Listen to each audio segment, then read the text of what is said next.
Fuck it, we'll do it live. Hi, welcome to Jartcast, a community course critique stream that is bad.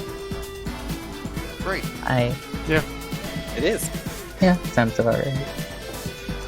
So I did this a while before, and then said something along the lines of, I need to mute every Discord sound. Actually, fuck it, I'll leave it. What is that server name? Don't ask questions. Okay, understand. Don't worry about it. Fine, don't worry about it. Don't worry about it. Don't worry about it. It's okay. So I did this a while back, and then said, wow, I should really do this regularly, and then didn't do it and completely forgot about it for like 2 months. So now I'm gonna try to bring it back as a regular thing. And I guess without further ado, we're starting with a submission from Mr. Logan, whose favorite ice cream flavor is mint chocolate chip and Rocky Road. I said flavor singular, not flavors plural on this fucking survey. Yeah, you're gonna have to pick your main. Up. I mean, Rocky Road's a culture choice. Yeah, no, they're both good. It is strong. I respect It is both very those strong. choices. So, You messed it all up. Disk Operating System Zone. I seem to recall doing this before. I'm the best. I'm the best. Is there any form of Okay, commentary those are boosters. you want at first? Okay, upward slope. Man, the complete lack of all texturing on both the floor and the majority of the walls makes depth perception a little bit tricky here. That first slope is a death trap for traps. Yeah, I was a little concerned about trap items there. The second one's not so bad because you can kind of see it, but this first one's completely blind all the way through. Oh, the yeah. only way you can see it is through this first start line. Yeah, if I like... Oh, yeah. Why are Black there? hole's supposed to be in central. Yeah, why are there random holes in the wall? I guess if I tape deck through a banana, it'll What was that? I'll actually run into the banana. So yeah, this is What, that's a those are problem. those? Invisible, these invisible, detected? invisible, Very invisible. boring. There. Can you still drive on like the left and right of that, like right when you enter this section? You just go on the off-road on the right or left and get stuck there? Or no. Okay, you can't go too far. Yeah, I don't really know why that's traversable to begin with. Like this seems. Wait. Yeah, okay, so no. for starters, it's kind of hard to tell whether this is a ramp or not, but I also don't know Yeah. why that area is traversable if it's not, like, a really sneaky cut. So, I will also say that when I was first playing this track, I it was kind of hard for me to tell like the foreground, like the skybox and the actual track kind of blend together a little bit for me, especially when the buildings are in view. yeah, when... It's all two colors. Absolutely no, there's no distance fog coming into play here, and in situations like this, where like both the floor and all visible walls are a solid color with no patterns, it does make it pretty tricky to estimate where the turn actually is. Yeah. Right. This seems like a track that would benefit a lot from just like, why not just use white arrows as like a leading line on the floor? Even Those arrows like are maybe there, a so- really subtle grid pattern on the floor or something Right. Yeah. would help a lot in terms of like estimating distance in a flash. Because like if there's you're lines trying like to read where the- this, you're on the starting line for the first time and you're trying to read this, like I know that there's a turn here because there's like a bit of a leading line in that direction, but Yeah, fuck if I but, like- know where it is or how sharp it is until I approach it. Like you know there's a Yeah, turn, okay. but like you don't really know how to approach it until you're actually like at the turn. Like Yeah. maybe like what was suggested earlier, a grid pattern or something along those lines to like help players identify like when the turn actually happens on like side read or something would be really helpful, in my opinion. Real quick and adjust volume. Seaside is saying something about there being a cut here that ignores the spiral. I haven't seen that yet. Does anybody know what they're referring to? I have no idea. I think it's the spiral Or, turn that goes downward. There's a cut after I the have spiral. no idea either. That's the only spiral I can think of. I will also say, I think the smaller arrows on like the outside sections of some of these like turns, or I feel like they're too small for them to even be there. So let's go find the spiral. Like right here, That kind of looks like the spiral. So is it these? Oh my god! Oh, Uh-oh. okay. That's an That's infraction. intentional because there are pads there. It's a pretty big cut. That's Yeah. That that's is a pretty little enormous. That skips 2 turns for the cost of 1 item. Hard Sneakers is not on here. That's like that's a last turn cut too, effectively. That's like That's a bruh. there are no more sets, right? Okay, you've got the just one, that. and it's barely gonna be done rolling by the time you get here. There's also really no indication for the cut even being there. Yeah, I'd feel a little cheated if somebody took that in front of me, and well, I didn't know it existed. honestly, same. Yeah. Like, I get that, like, it's kind of... I'm assuming that it's supposed to be, like, kind of secret cut, but, like... You don't need secret cuts. But, like, yeah. Like, I okay, know- so let's I compare, know. actually, because I think we can just do this. I'll painstakingly rewind. Let me just say, there's an easy solution for this. Just raise the fucking arrows so you see there's a cut there. Pop one of the arrows up and make like a little Yeah. block triangle and you see stuff. Hopefully. Yeah, that works. Hell, you don't even need the arrows to be that big. Use the smaller ones. That is a lot Oh. of time. Wow. Wow. That is pretty damning. For a cut that's... I think it's fair to call that cut unseeable. Yeah, Like, I there's agree. no possible way to know that's there unless you're knocked through it. Or, like, are literally just, otherwise. like, slamming random walls. Because it's like... I don't know. It's... You could potentially go around it. Yeah, But that's it's, not really it's not a reasonable at all. complete leap of faith to try and go around. But keep kind in of- mind that also when you're approaching this, if you're sight reading, you don't even know there's more track back there unless you're like cross-referencing the minimap and doing fucking linear algebra in your head. It makes me Right, wonder data what the mine's logic... It makes me wonder why the logic is between just having a cut that you can't see, but it's really strong. Doesn't really make any sense, because it's gonna just make people that don't accidentally take it mad that someone took it. Give us a lap on with permanent rocket sneakers. I want to see how much of the course you can cut without using any shortcuts. Just Rocket sneakers. So you take your tightest turn through all the off-road.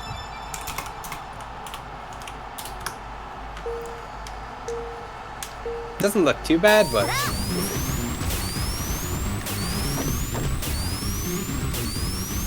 yep. Oh, you were fucking slip-tiding that too.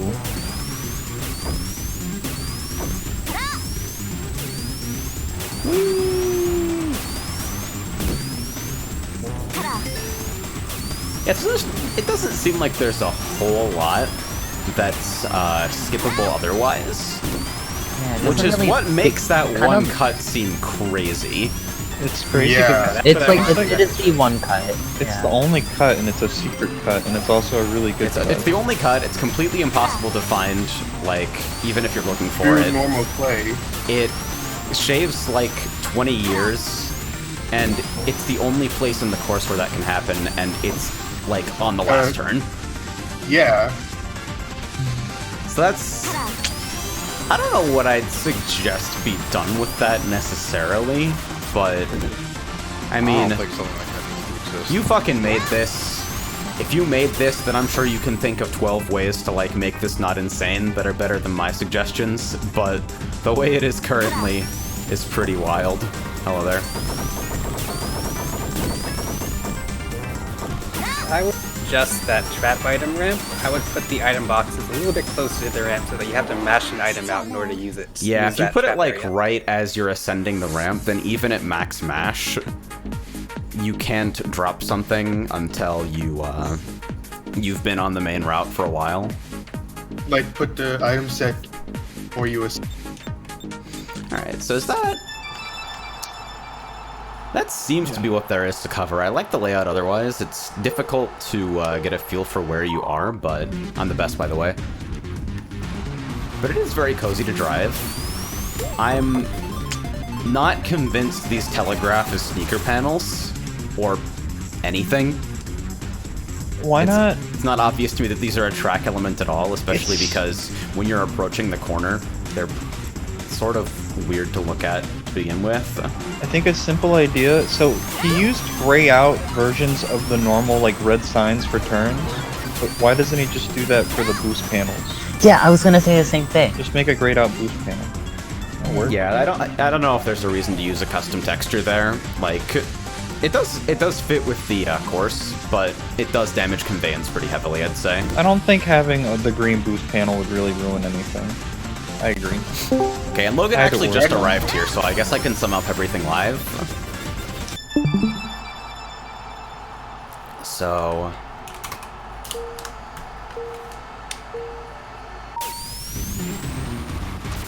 It's not obvious to me that that's a sneaker panel at all. Maybe use the stock textures, just monochrome for that.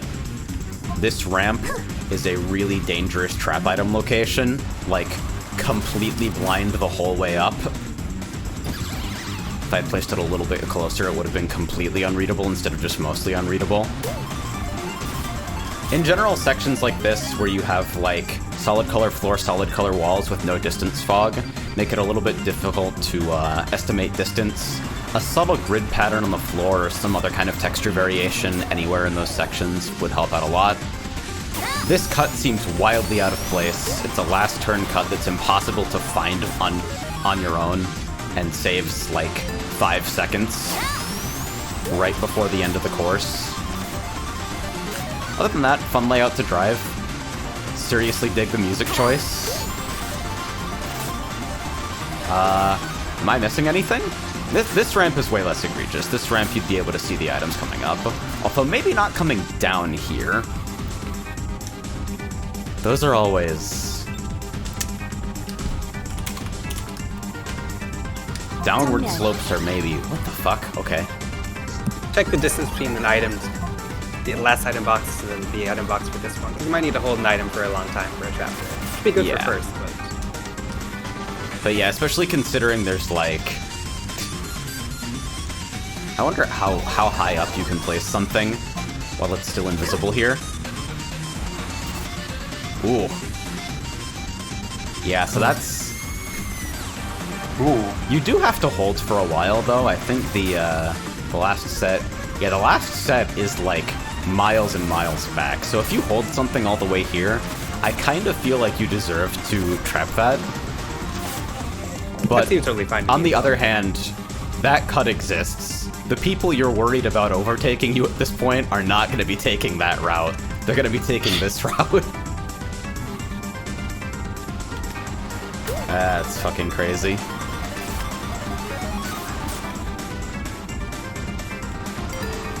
So is that...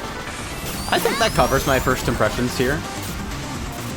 Do you want to do like Seaside a is saying summary that the after? cut is mowable with a rainbow, which doesn't surprise me terribly.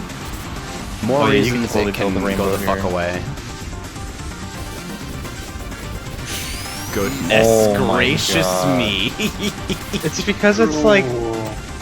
the fucking hard to go massive spiral turn comes right after before it. So you just have a long time to build Yeah. up the rainbow. Card MP off-road changes stop that, but Card MP off-road changes also glue you frigating Orbit into off-road, so... Yeah, they're cringe. Yikertons. Yeah. So yeah, probably the most pressing issue is that shortcut and the difficult distance estimation in situations where every visible texture is a flat color. I think there's probably a way for you to satisfy the aesthetic you're using here while still... Okay, hold on, I have to check something really quickly. Did you not do what three color drive does, and just have like minor noise? Oh, the fuck? textures? Come on. Yeah. You really have to banana on this game data? You could do some gradient for just the turning parts or subtle white arrows. There's a lot of stuff you can do. Well, I imagine if they're going for like a specific Yeah. like color thing, like you'd want to actually dither instead of it. Like, Alright. but- Final note. Encore palette should definitely be Hacker Man green on black. Yeah. That's my official suggestion. Okay, now I can watch the stream. I was busy playing Puyo. Nice. Alright, so I think we can move on there. Pretty Yeah. compact, simple course.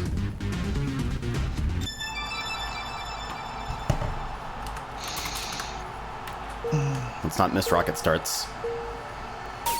Yeah, I map think I is a remember muncher. going over this in the last stream as well.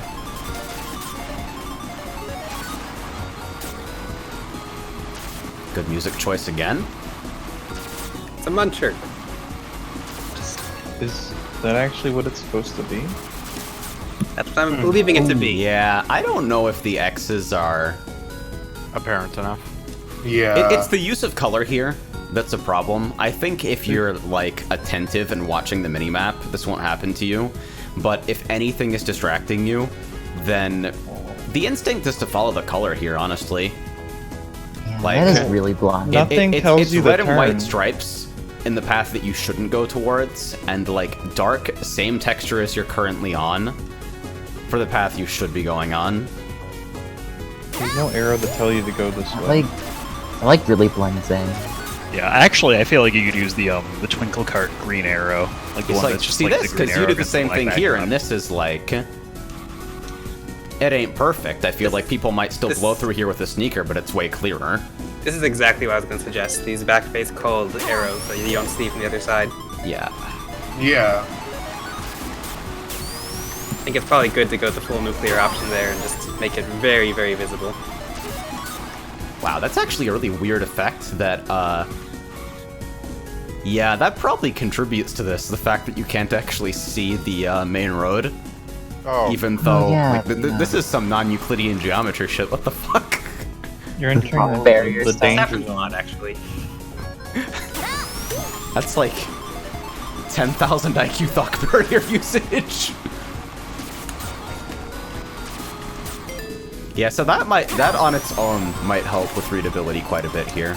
I think this is maybe a little dodgy because if you look at the way you're approaching this, you don't really have sight on the main road here as you're coming up. Like, you can go straight and be fine, but you don't know that while you're ascending, and so everybody who wants to get a mini turbo out of the path switch is kind of looking at a blind angle. I don't know if that's a serious issue. That might just be me, but That might be something that's going to be solved in 2 or 3 laps of playing it. for sure. Yeah, not something that's you're going to do on your first try, I think. I dig the look overall. I think these textures feel somewhat out of place and could maybe be, like, recolored or something to match the section, but I mean, I don't mind the red. It works as a contrast. yeah, for sure. To, like, Like I was saying earlier, color contrast draws the eye. It's why somebody's first instinct in this section might be to literally drive in a circle. And as much as I love the Crimson Core X's, they really... I don't think You they don't work exactly for show conveyance well. on their own. I feel like they only really work on Crimson Core. Yeah, otherwise, pretty simple 4-lap layout. Cozy inside-outside dynamic here. Where is signpost?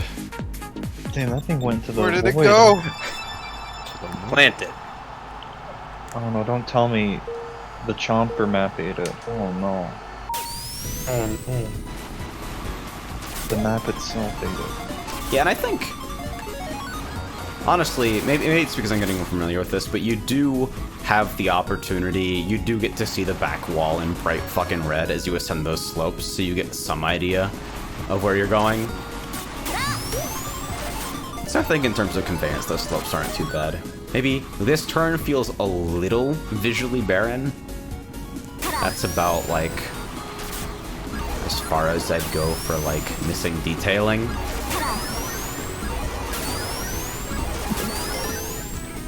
Get some buildings in the background. Remember that turn? You got them here and everything. Yeah, and I think are they on the other side of this loop as well? No. Nah. It's about You can the definitely same. decorate the outside of it. Although Yeah, that might be just a weird John. Yeah, geometry and given everything. that this is currently a thing, I'm not really sure what the technical limitations in place are.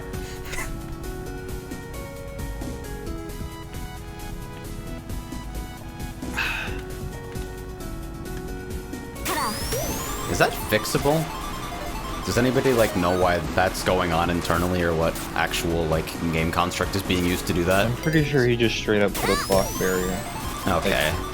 Completely like horizontally from that point to like the walls on the left and right. Roy is saying it's the sky?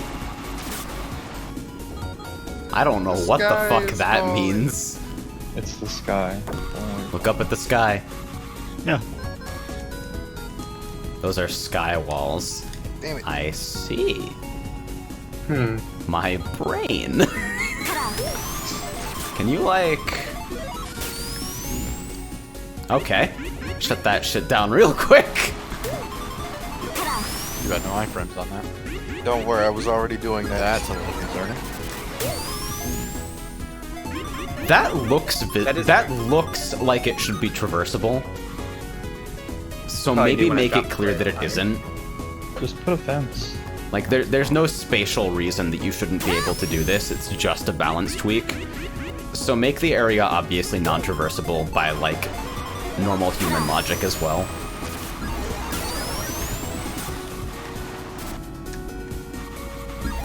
This is the starting grid, right? Yeah.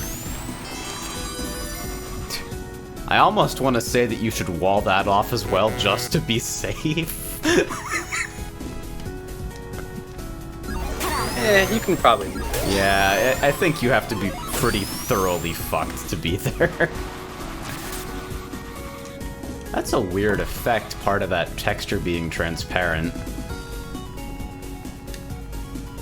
That's fucking strange, actually. Keek says, Puda, you just lost your sponsor sign in the back. I actually agree with that completely. You should do that exactly. Alright, I think that's everything I got to say on this. Anybody? It's a No muncher. other comments. It's a pretty I'm simple. good. It's Sad. a pretty simple track where it's just a layout mirrored left and right. Yeah. It's very symmetrical. It's not much to say about it. Yeah, maybe a little bit more visual detailing out here. I like the fucking stalagmites and stalactites, but the single tiled texture square room is... It feels a little underdone. 바보들에겐 지지 않아요. Yeah, it looks like a bark map.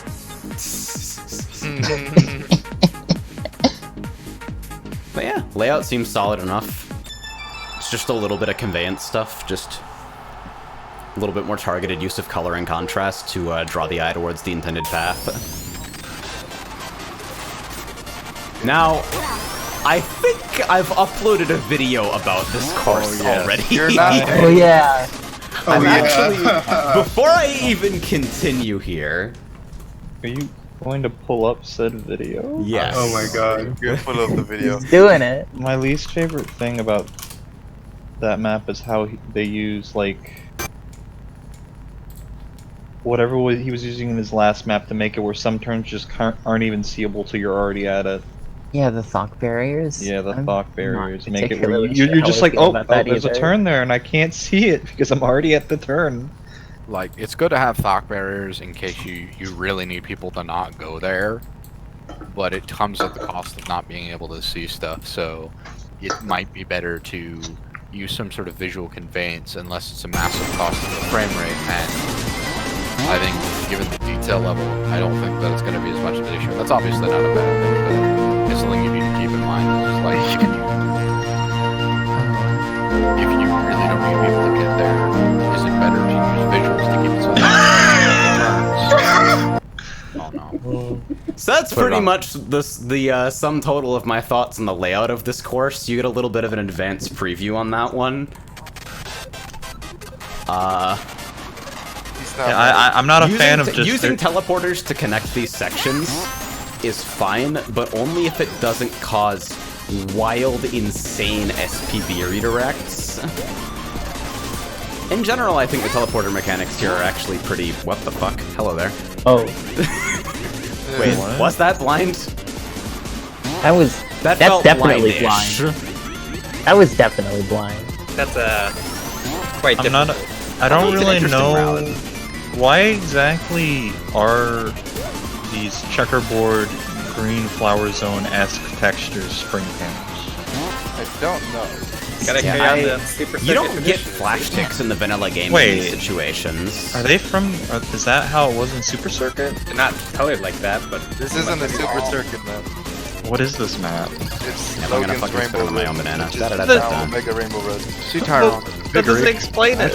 What if somebody decides to drop their they're fat super line? circuit. Oh, you're gonna eat it then. You gotta hold that. These aren't the super circuit barriers, but they do have the screen. I would say that I think the Yeah, barriers it looks aren't. like you're totally hittable there. I would say that the barriers I don't think are super visually distinct from the main track. Does that teleport you to the center no matter what? Okay, yeah, so you're hittable when you're fucking heading out of the teleporters. Is it possible to make you have a set amount of iframes entering a teleporter? I don't know. That's what I would do if it's possible. Just make that one section just you can't be hit. Because here's the obvious concern, and I know I bring up unavoidable minds as like the most boring and fucking arbitrary piece of criticism for every single thing that looks like it could even remotely be a choke point. But this is real bad. Do bombs go? Do they just That's say fuck you fucking even if you have horseshit. iframes? They don't care for iframes. Yeah, that is Then, if you, I guess do that and then maybe use wind. So even if you get hit by a mine, you get pushed forward. I don't know if any of the sections that come after a teleporter make you require a turn. I don't know. That would be my band-aid attempt. Yeah, for sure. Just like... Honestly, I'm not even... Like, it's a neat effect, but there is no actual gameplay reason any of these sections need to be linked with teleporters. You could, think like, what's worrying- mirror a handful of turns and link this course together in a way that didn't require them, and it would fix a lot of potential gameplay jank. But if you want to leave the teleporters in for whatever reason, then at the very least flash ticks on exit. Does this music just not loop? Oh wow. Oops on restart. Okay, I realize I've been here for 4 minutes, but that's like... That's the don't kind like of that. issue that'll come up in stuff like wipe zones, front run, fucking elimination. That will happen. So finding a better loop point for sure.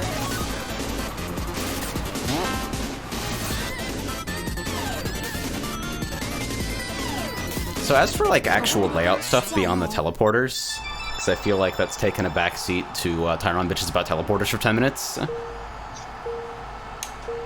I also get rid of that fucking banner. The guy who runs that server's an asshole. What? What a game. I know, right?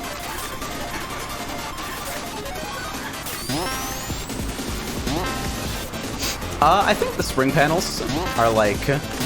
There's a bunch of fun little miniature corner cuts here that you can do with even like a moderate amount of speed that rewards some amount of risky driving and gives you a way to keep your speed up. Like holding speed by using those for the entire fucking course is like definitely an edge of risk type deal. I don't know if they need to be used everywhere because I get the feeling it will lead to some degree of over-centralization. Like, because of the way that air state preserves your speed, it's pretty clearly optimal that you want to ride this line when it's available to you. And there's not a lot that can be done to trap those sections either, because, you know. As a record attack concept seems fucking hilarious, but maybe in net games, not every section needs these. I can't think of any particular jump that seems ridiculously egregious, though. And credit where credit's due, I think the teleporter exits, at least in my submission, do give you plenty of time to adjust to where the course is going next. The way forward is always visible in terms of like actually seeing the path, in addition to big red signage. The second one's probably the worst because it does just shoot you out into a turn. Even then, I feel like you're gonna... Okay. I think it's this one? Yeah, that's a little quick. It gives you. If you can make that a bit nicer. Yeah, because I feel like you only get an MT through this if you're like adjusting, and there is signage behind the teleport, but this is also like black and white Kodachrome Caesar texture. I'm not even interpreting what this means if I'm rolling up onto it. Maybe something a little bit more traditional here, and also not blocked by the portal that you're focusing on, partially. That's probably more of a nitpick than an actual. Yeah, it's a bit. Nitpicks are fine. Well, no, what I was thinking in my head, I think it'd be cooler to just make those teleporter rooms just a black void instead of the stripes. AKA a nitpick. I almost want to see some insane, stupid horse shit where you do a Lua skybox change hidden by the fucking ceiling every single time you go through a teleporter. Yo, that'd be sick, actually. Yeah, that would be cool. 쉽지 않아요. Obviously, I have the graphic design sense of a fucking 2-year-old, so I can't exactly tell you what you should be changing it to. But I think if you do want to leave the teleporter concept in, then that would be a cool way of, like, making it feel a little bit more tied to the section instead of, like, being super... Because right now it does feel a bit tacked on. Actually, what I would suggest for that in particular, and I get that this is kind of a difficult thing to do because of the style of map, because, you know, it is literally a rainbow texture plastered onto a bit of road. So, like, you don't have any, like, really, I suppose, clear way of making a gradient between colors because the entire road is a gradient, but I would try to find some way to, like, create a visual gradient using set pieces or something like that. What the fuck? Did you just drive on fucking... That was wild. So like by that I mean like if you have like a bunch of like for lack of a better example, like a bunch of scaffolding near the first teleporter, make the other end of the like teleporter like a set piece that you are about to approach, and you know make a clear indicator of that. I actually just noticed so it helps that keep it more cohesive. Yeah, I think that's right. I actually just noticed that it's possible for you to be on the transparent cycle when you're coming out of that teleporter at speed, and not actually...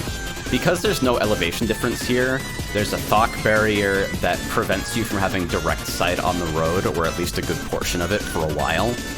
And it's possible to come out at speed and have the arrow signage and the transparent part of the cycle for the entire time you're approaching the turn. This could be a little dodgy. A little bit more leading here in some way. That is an awesome billboard. That is fucking excellent. Borger. That is a I think that is a base. It is. Yeah. It appears in Northern District. I think a natural issue that stems from like that stuff, like that turn being a little bit hard to take, is that it's fucking GVA Rainbow Road with springs on the sides, meaning that making a mistake is even worse.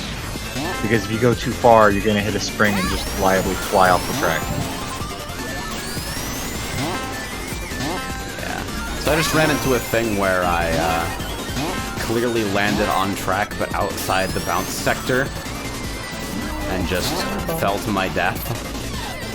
I don't really know why that's possible. I'm going to assume it's cart collision being maximally jank. Oh, those Thok barriers. What the fuck? Prizes. Oh! Okay.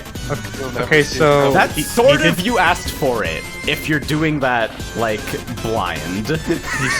But... He did say there's an invisible FOF there that you wrote earlier, but you missed it this time. For whatever reason. Yeah. Oh, no, I saw that. Don't know about that one cheat. That's stupid. That's dumb. Why can you do this? Wait, but it doesn't count? No. Well, no, I'm getting dinged. Of course it doesn't count. It'd be insane if it counted. Well, yeah. I'm not saying it should, but like I'm just. Yeah, there You're good. seems to No, be no, some don't worry. clear and present jank taking place in this section. Is this like fucking? Just so it can be shrink safe? I think it's okay, honestly. This shit looks like fucking Brawl magnet ledges. You're like, oh, I didn't. Oh, no, I'm good. Diagonal blue spring, my friend. Yeah. You gonna go there? Yeah. Or a ramp. Or wait, no, literally that was- anything that isn't what you did. You know, if you want, you can actually use the invisible diagonal blue springs that I use on my maps. You can use those if you want. Like, Wow. I was gonna say, yeah, if you wanted like the like drift store and sense of control, yeah, those would be a good wind thing to sector, use. invisible like- springs, alternate a lot of ramp. Like where the blue springs would be, you could just like recolor the checkers blue, probably. Maybe. Or just make it land. It doesn't have to be a There's chunk, it a can lot just of be ways to straight solve away. that, but I think almost all of them are better than invisible floor. Yeah. Just glass epaulette, maybe. Yeah, actually, yeah, there you go. Pretty cool. I mean, if we get time later, don't use that. Good. Oh, that's not his map's fault. That's just SRB2. Now run back on his way to his home planet. Intangible fucking billboards, though. Yike! Let's go. Get that burger. Yike times Would I you must rather- go. My people need me. Okay, would you rather be It hitting a says as she fucking launches into the fucking billboard? stratosphere. What is the fucking Grody bug? Is there one? There is not, I believe, unfortunately. You have to set it. They have to set the item to be always grow. I forget what that is. Oh. Card debug item or something. Left, I'm pretty sure. Or 10. One of those is the SPP, one of those is not. I have my own fucking item rigger script. So, I'm gonna see.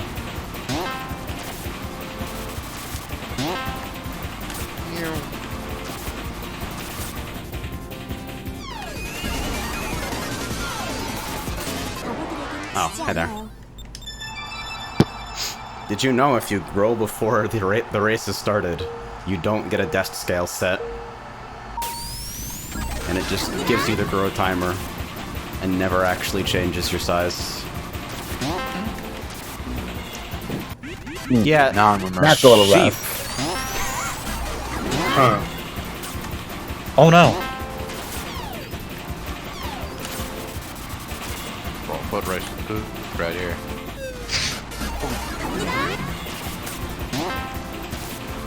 Yeah, so I'm like, it's more difficult than I thought to line up initially for like going straight through the fucking billboards in this section, but because you're doing it blind, but I think most reasonable people would expect that to be solid. And it is a pretty significant corner shape, it turns out not to be. You're drawing. Dude, if you come out of grow at that turn, you're hitting a fucking wall no matter what. Yeah, let me see if I can target grow cancel on one of these wild jumps. Oh god.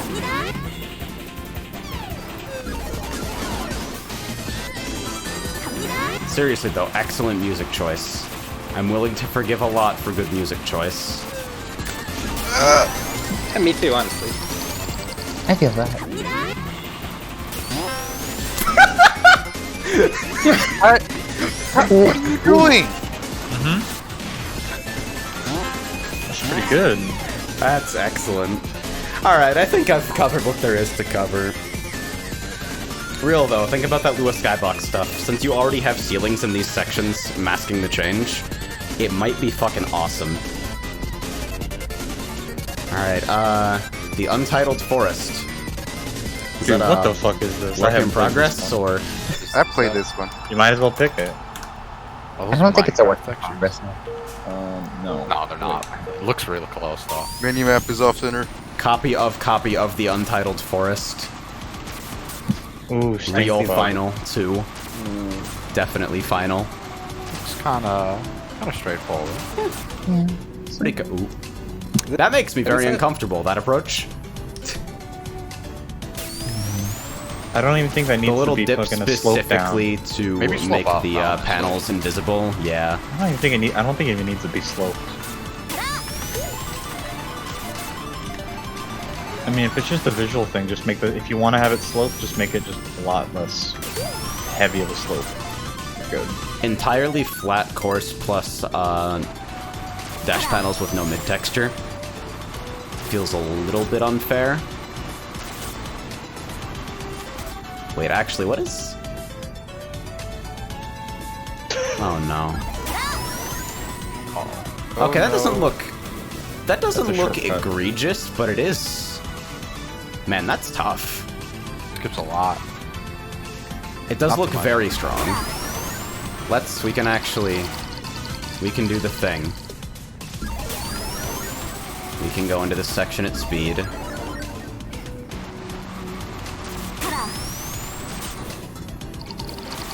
It's not too bad.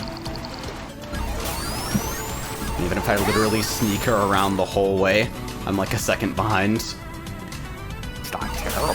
Yeah, it's not. Maybe It's with constant sneakers it's a little more noticeable. Yeah, it doesn't seem unreasonable. Is this?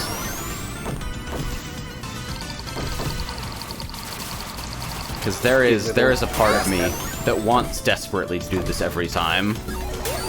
If I can make it clean. That might be one little ups there to make it less clean, but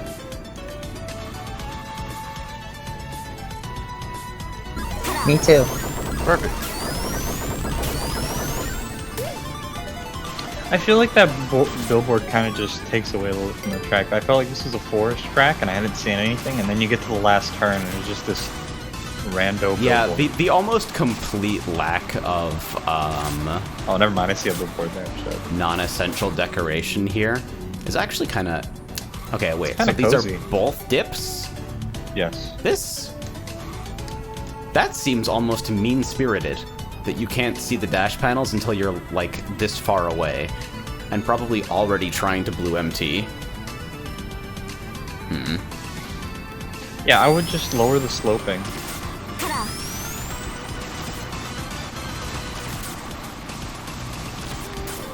I'm actually not the biggest G3 is fan of angry the about teal whale air. noise. Is it still too strong?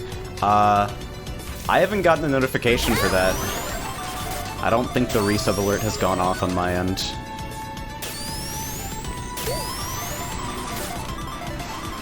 Hey, overall, very simple, pretty solid layout. I like the simplistic visuals. You know, it's actually it's very cozy. I would lean into the simplicity as much as possible. I don't know how I feel about that cut. I think it's okay. It's probably fine. It's just like the difference between it being a huge save and it being an embarrassing series of aerial launch wall bonks is pretty small.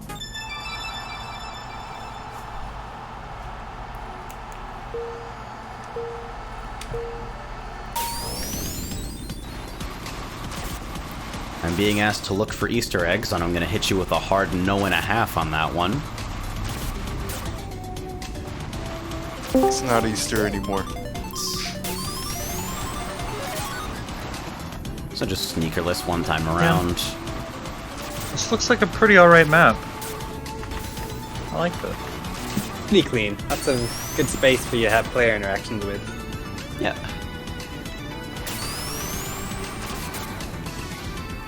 There's not that many maps that use the 2.2 green flower zone textures, too. I like that. Yeah, I think I really remember seeing this like being like a bit more of a circuity map early on in custom courses, but I definitely like the approach in terms of the aesthetic. It's like it's very simple. Yeah, tag is against fucking walls and floor being the same texture. For whatever reason, it doesn't bother me in this context. I feel like it helps having the green actually separated. The green, 'cause, like, the it- green Yeah. Yeah. You have Yeah. like a middle color. Well, it's not the same texture. That helps a lot. either. Yeah. Yeah, and Actually, so one it thing I do avoids want to the bring up. typical visibility-related pitfalls of same texture on floor and walls. Yeah. I would definitely I'd encourage you to play around with it, obviously. If you find a texture that you think suits it better, go for it. But I think it's alright as is, because of the thin borders of grassy off-road, kind of separating the border of the track. I did, but I didn't want to cut anyone off.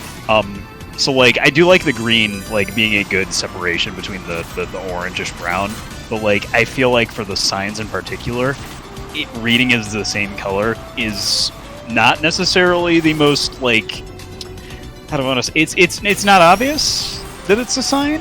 I mean, I feel like it could also, because the background that it's on is an orange, you could actually lean more towards, like, a teal or a blue, so that it actually pops out more. I get wanting to follow a natural color scheme, that's fine. But, like, I feel like if you wanted the blue, like, the blue to represent the sky or something like that, it would still serve as good contrast. Yeah, because that really is, backgrounds. like, if you're not going to reincorporate the blue from the sky somewhere, I'd almost want to see this as, like, a sunset sort of look. That could look pretty sick. So I think that's, like... I think that's really solid as is, honestly. Maybe my favorite out of what I've played from this so far. Nice. Yeah. So, Ice Cap. First off, ambitious. You do anything related that to bridge. this is my take on Ice Cap. And it's like, you obviously have some pretty big shoes to fill. Plus, the never-ending memes about all forms of ice or ice physics being terrible. This is immediately giving me fucking uncomfortable vibes. You're given ample time to adjust, but can you mash out an item in that circumstance? Like, if I have... It's legit on the, Why not? Why yeah, is there's no way you remix? can mash with the set that close. Alright, cute little, corner cut there. We're gonna assume the flowers are spice. Invisible dash panels in front of those yellow springs kind of made me a little bit disappointed that I used my shoe. It'll fall off after 1 or 2 laps. A lot of the same texture here. It is a little bit of an uncanny effect. Like, frequently tiling texture on both every visible wall and the ceiling. Almost kind of an unreality effect. We had some stalactites earlier. Yeah.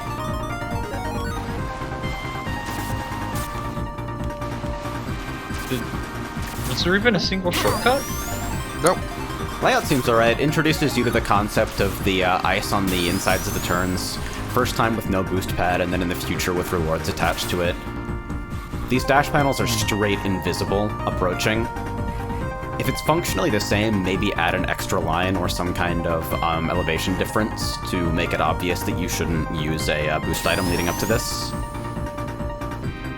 That's just like a pet peeve, is overriding boosts makes me cry inside. This, I think you have time to, you've got plenty of time to roll a decent item and trap this slope here. It might be dodgy?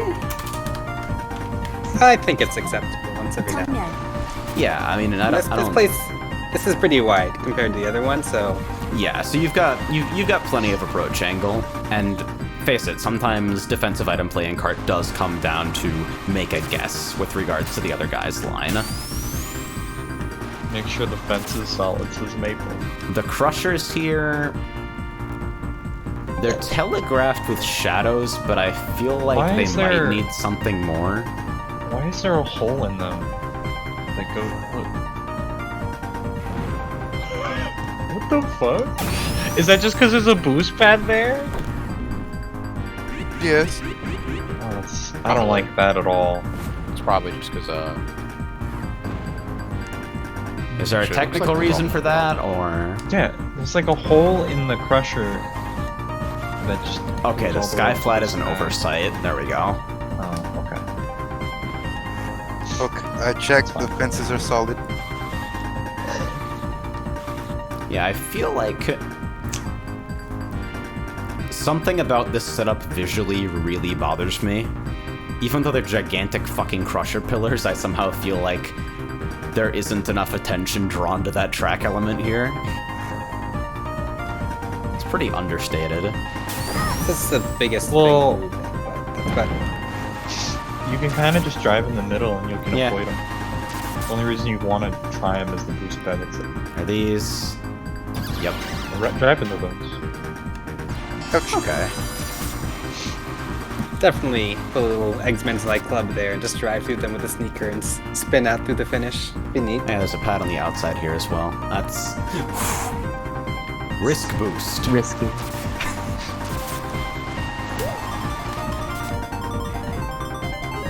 Yeah, what did I actually do there? Let me think about like the way I was approaching this. Like, with no sight on the path plus no signage, if you're trying to MT, you probably inevitably get hurt on that turn. This one's more reasonable because the line that you're taking naturally from the previous pad kind of combos into it, but...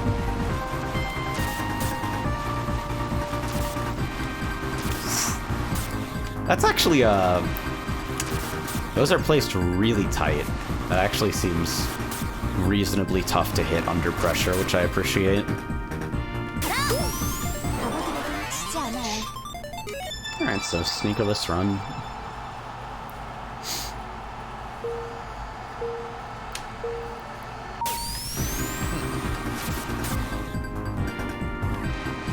There are also some places where you can, Oh, hello there. See you. That's ice, baby. Wow, and then I fucking wrong drift coming out. Get me out of here.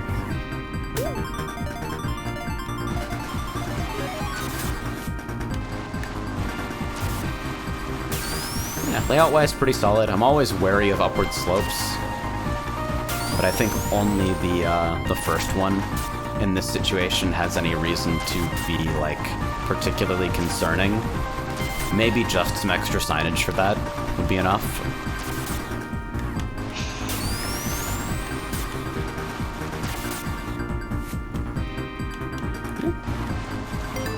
Pretty solid, honestly. Anybody else? No. Anything too egregious on the item side. So Yeah, that's the second time I've fucking... Can you drive off left there?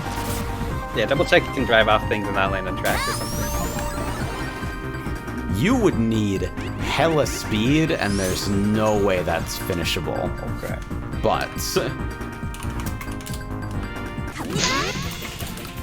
Can I fucking cheat? Let's do this in the correct order.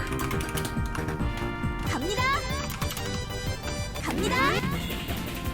With speed, that's plausibly makeable, especially if you don't die for fucking making contact there. Let's see.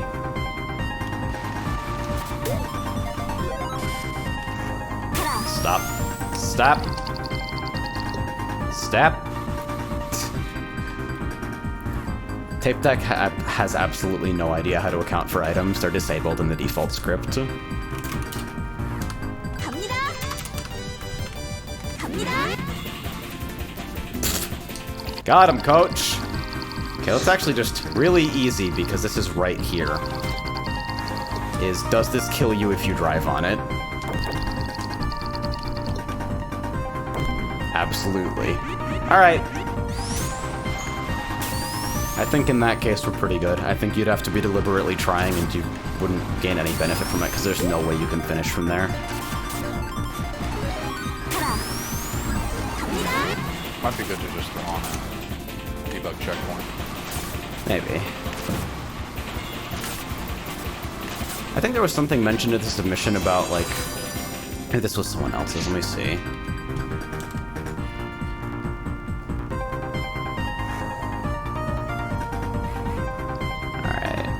Yeah, this was a different thing that was referenced. I am a little bit concerned about Grow, now that I think about it on this course. Like... There are very few, like, even remotely technical turns that Grow struggles with here, and there are a whole lot of easy opportunities to go straight and maintain speed.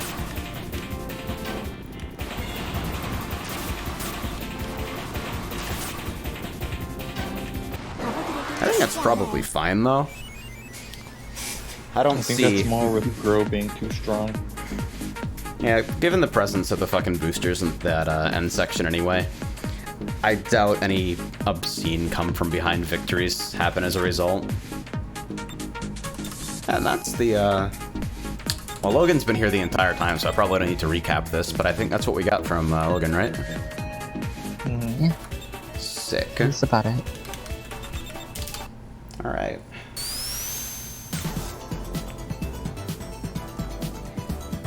Thank you for your submission. I'm not angry about teleporters, by the way. Now play the hell maps. Nope. That's outside of my jurisdiction. If those are shit, it's because it's fucking on purpose. Oh. Okay. Great. It's about right. Okay, the fences are solid, but you can jump over them if you get bumped from underneath. I wonder how plausible it is for that to actually be a problem. There's no, like, egg box abuse potential there, obviously, I think, so... You just have to get lucky that someone bumps you in a specific angle. It requires just a vertical launch. Alright, Yes. so... That's probably fine. Next, has anybody, like, pre-checked this? Vinny Vince's submission? Well, I gotta see. What maps have they even made? I don't know that name. I don't know anybody's name because I have a very small brain, so... Oh, it's a I think I remember one-mapper. seeing them around Car Career. I don't think... I don't know, I think it should be fine. I haven't checked it yet. Okay. So Vinny Vince, whose favorite ice cream flavor is vanilla. Pretty decent taste. Submitted Deep Tunnel Zone, which is apparently intended to be mostly working and or releasable. I don't think I've seen it before. So let's go ahead and load that shit up. Why is this classified as map hill? Alright. Thumbnail has me a bit worried from the get-go. Anybody else? Yeah, I don't... it has me a little worried. Purple Little- arrows, red and black. Oh no. Oh. Oh my goodness. Spicy Hello there. Ooh. General Kenobi. Yo, Oh, wait. This is Red Barrage area. Hold on. This mini-map? Yes. That is... that is brainful, actually. Wait. Okay, Why is so it the like very that? first turn, even though it's literal pink and black flashing chevrons, I'm confused. You have to drive forward. I want to see what's behind it. There's some signs behind it. What? Don't. Is it I don't telling you to turn understand. back? You can see the end of the hallway? And you can go left that way.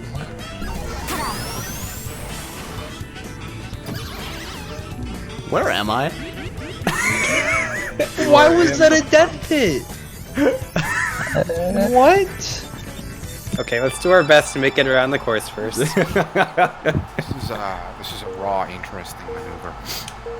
Alright, so the Is first this- turn... is this- Because this is actually maybe the blindest corner that I've ever seen, despite being signposted with pink and black seizure chevrons.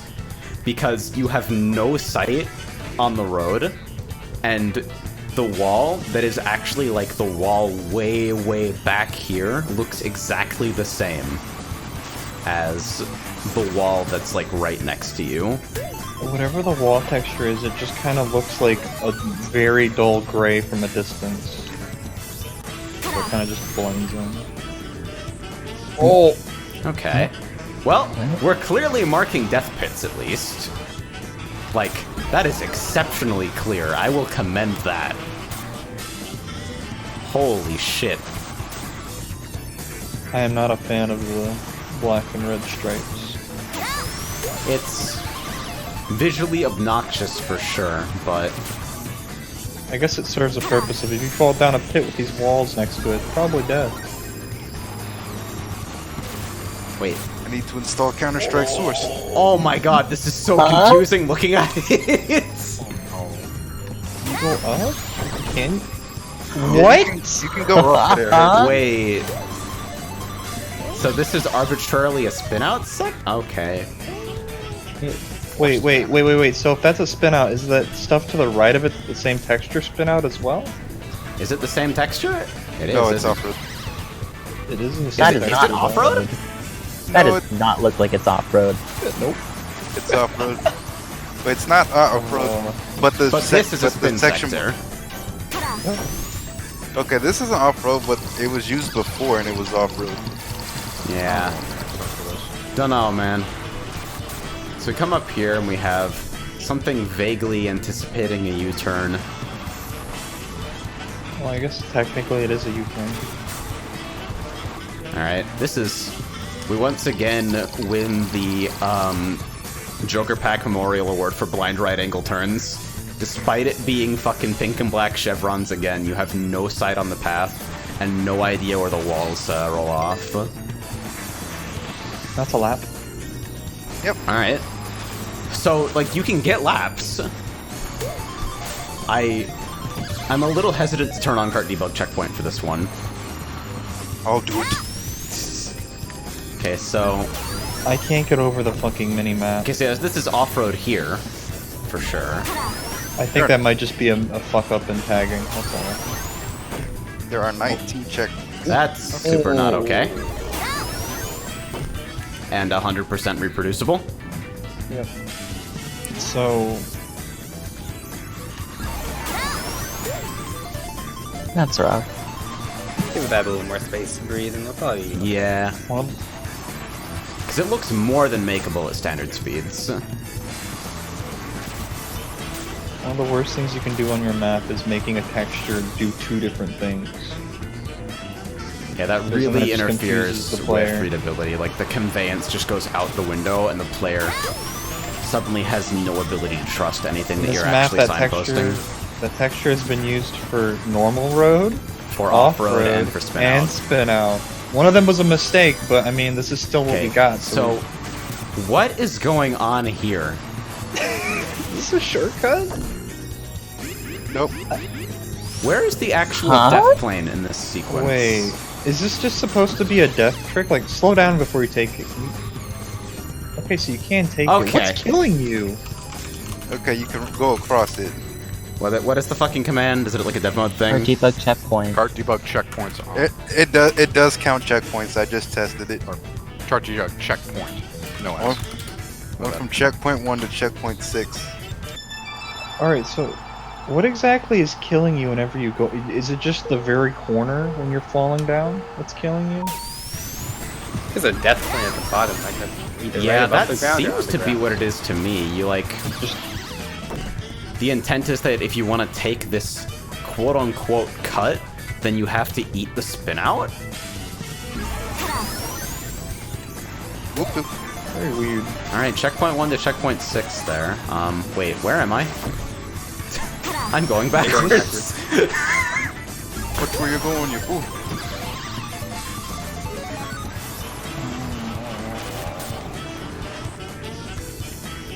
Yeah. So obviously super unpolished visuals, but you know that. The concern here is conveyance and like the actual overall drivability of the track. Like what actually was going on in my brain as I approached this here? Because I can't. That just looks like a massive brain. The usage of the fucking red striped wall here. It's not obvious where the forward path is here, and so my brain can easily interpret this as that's a wall that's stretching around to cover this entire section instead of, oh, it's the back wall over there. It's like super wild optical illusion stuff. I think it would be best to just find a completely different floor and wall texture for all this gray stuff, because it melts too well together. It doesn't stick out. I think my broad rule that, like, if you have an exception to this, it ought to be an exceptional exception. But you need to be able to see the road you're about to be driving on. Like, signage is not enough. You have to actually have sight on the path or it becomes confusing to play. And just about every turn I've seen here breaks that. This one maybe being the most insane. I also don't even know what the intent is in this section. Like, so if you...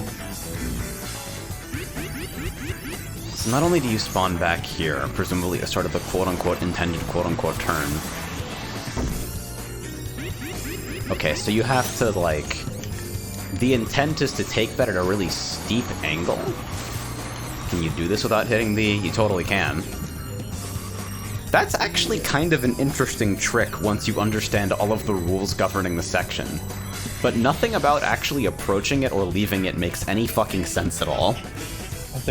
I think the problem is that you have to die like 5 times before you probably learn how to fake Yeah, it. there's no visual indicator that anything in that section is the way that it is. You walk in there and you have no clue what's happening. Corner balloon, though.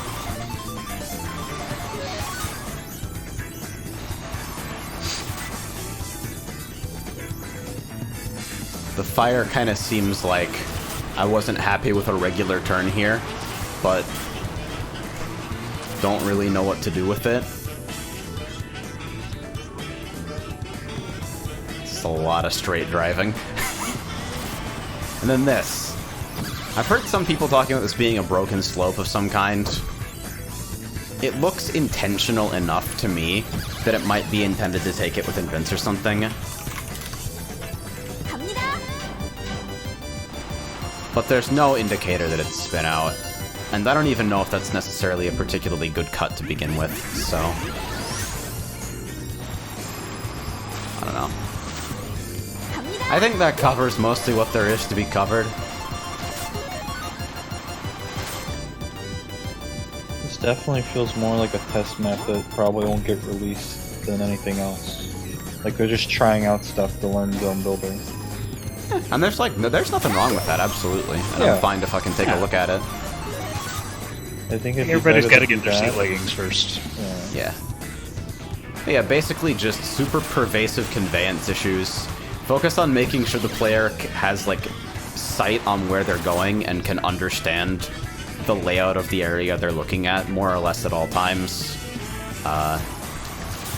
Try to keep one sector property per texture if you can, just so players know what they're lining up for. Invisible death pits, very, very not good, and pink and black chevrons are not sufficient for a player to understand a turn. They do need sight on it. I think a big issue I'm also having, I don't even know what the theme is supposed to be. I mean, it's pretty clearly super rough in-dev visuals, and like, Yeah. given that they're not even using custom music right now, I think it's safe to say that this was more of a layout-focused prototype than anything. Also, can somebody who actually maps tell me why the mini-map is the way that it is? Nope. Nope, I can't. So, like, when you're creating the map, it's usually just a picture of what you have in Slade. I'm assuming they just took the, like, literal bounds of the map and no in It between. looks like it's literally just the map geography placed together. I would honestly just recommend, there's a couple ways you can do it. The way I like to do it is pretty much would overlay a picture of that and then design it similar to what you see in normal cart. And you can go into Slate and you can export all of the various track layouts that are within the base game to get a good idea of where you need to go. That's probably just the best way to do it. I like to do it more from a side-by-side perspective, but that's also just a really terrible idea. Alright, so that was from Vinny Vince. Thank you for your submission. You also have good taste in ice cream. So, let me actually go back through this. I'm concerned that the fake shortcut near the start can be exploited. Because that was listed under, are you looking for feedback on anything in particular? Number one, what the absolute flying fuck is a fake shortcut, and why is it important to you that this be in your map? That seems incredibly mean-spirited. That's a Kaizo. I would just say get rid of that. But yeah, it's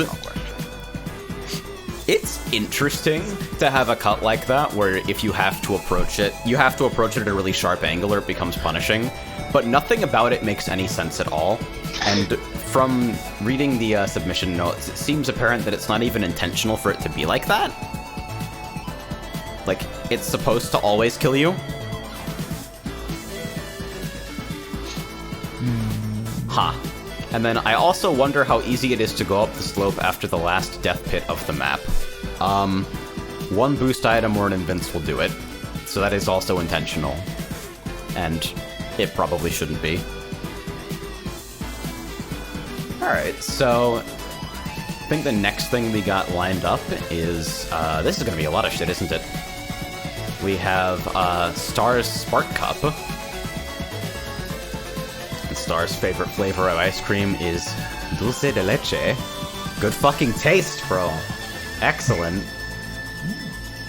That's pretty good. Looking for feedback on readability stuff, blind spots for item placement, visuals and overall prettiness, etc. Everything is free to be reviewed as harshly as you want. Well, let me put on my fucking AVGN glasses. Ass! Let's take a look at Spark Cup. Alright, so at this point I now have to fucking keep track of which maps are from where. Oh, it's these maps. Alright, so this is Magical Monolith, Sweet Wonderland, Submerged Shipwreck, Cerulean Riviera, holy shit, just kill my fucking mouth. And then it looks like a couple of hell maps and a battle map. So let's take a look at Magical Monolith. And I'll leave cart debug checkpoints on, so people who are more experienced and or degenerate than me with regards to finding major skips can find this. Okay, so I didn't recognize this as the name, but I've played this on Jart, and this turn makes me really angry. Oh yeah. Just, it's not clear how deep the turn runs and how deep the off-road runs. Most starts on Jart, I see about half the pack hit that off-road, like, dead center. Respectable music choice. I think another thing that doesn't help is how, at this point, you see that shadow and it kind of looks like the same texture as that off-road. A little bit. It's a pretty cute cut. Feels very natural to take. Almost maybe a little too free, but it's fine. Neat way to break up that section. Readability, with the exception of the super deep off-road turn 1, is actually pretty good. The mountain can be driven through with a sneaker, I think. I'll take a look at that. Yeah, there's a hole in it. This almost looks like it's an intended path. That's just been fenced off after the fact. Sort of an unintentional leading line, maybe. Driven into Peach's Castle on Royal Raceway a couple times. Yeah.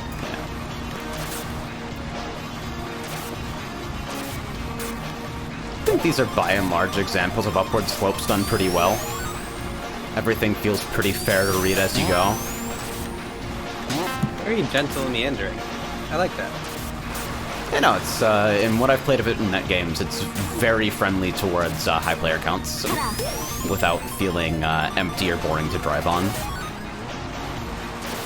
Because you are always preparing for something.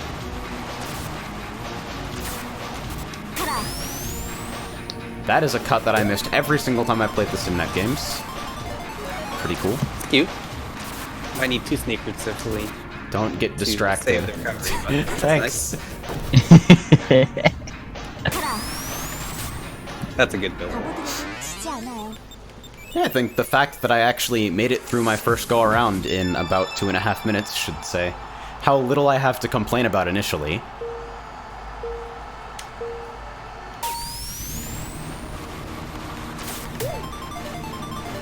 Got some interdasting detailing throughout. I feel so strangely about the Chow spectators being used in places, like, being used literally everywhere on, like, a solid half to third of community courses. But only because I have... Only because I have traumatic memories of getting my ears completely destroyed on Sonic Speedway. I think they make cute little barrier. They're not really barrier, but like, don't drive here. Words. Yeah, it's like, it's a reason for the wall to be moving in a way that draws the eye. Yeah, this is a don't drive into the Chow crowd wall thing, Do not I commit guess. mass murder. Very bad. Yeah. You heartless monster. You were hallucinating the whole Chow. time. I appreciate this being here as well. So super detailed visual critique is not my forte, but if anybody has anything to say on that front. It's a very nice, simple design choices. I would possibly, and this is just personal preference, because you do have a lot of texture variety and like what is different from the road and what is different from the walls. But like I would like possibly add something a little bit more lively to like show that the road is road and like, you know, the walls are still a very, very like dull muddy brown. The pillar cut is meant something to like be that. able to be taken without sneakers. Alright, let's see how fucking tough that is, because it did look like a somewhat plausible distance.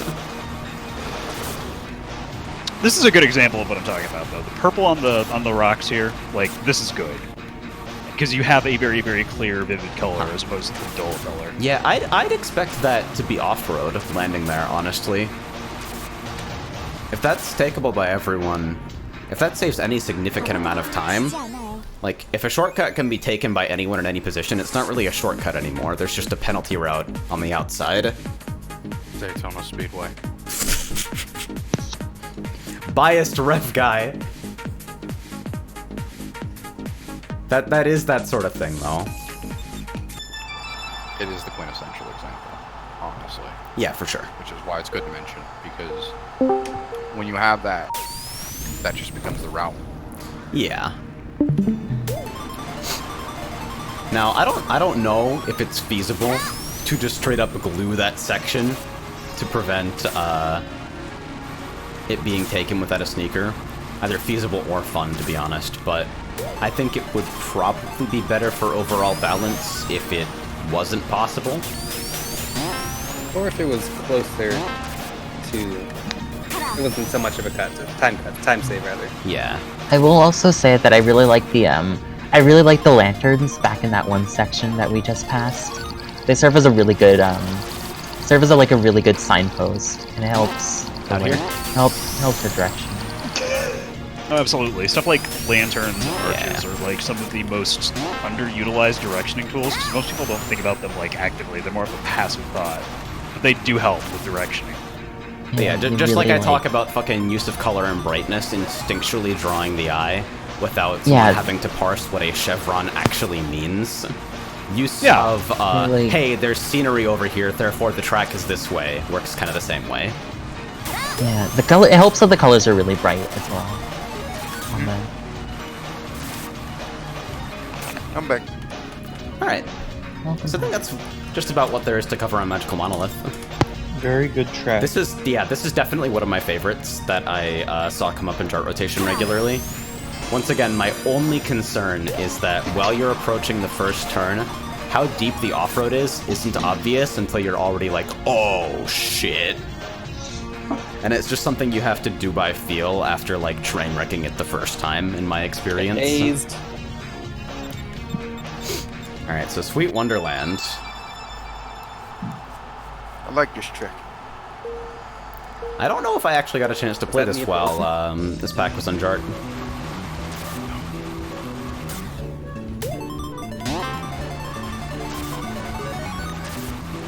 This is an excessively cute, almost saccharine cuckoo skybox. Super cozy. Candy. So cute. It's a heart in the mini-map. Oh! I love this track. Oh, come on! Okay, so this is... So What anything is that's red on the anything that's exactly? red on this track is a spring. Yes, that is red springs. Okay, I had this That issue did when I was not read to testing me this at out all. for the first time too. Yes, just Yeah. hit it. I would literally have missed that forever until I saw someone do it in a net game. Even if there is a mandatory red spring jump at the start, I still would not have made that connection because that section has a lot going on visually to begin with. A good idea to tackle that would be to actually... I know you just said not to... Well, not necessarily not to, but like if you did have the like a good way of indicating, hey, this is what's supposed to happen when How are you you actually... What is this meant to convey here? You're supposed to hit it, I think, more to the right, I believe. Okay, yeah, so if you take it at sneaker speed like that, like dead on, It's a very weird cut where you have to hit it very specifically, and it's not obvious that you need to do that. Someone might hit it more to the left and be like, alright, I'm fine. And then they eat shit.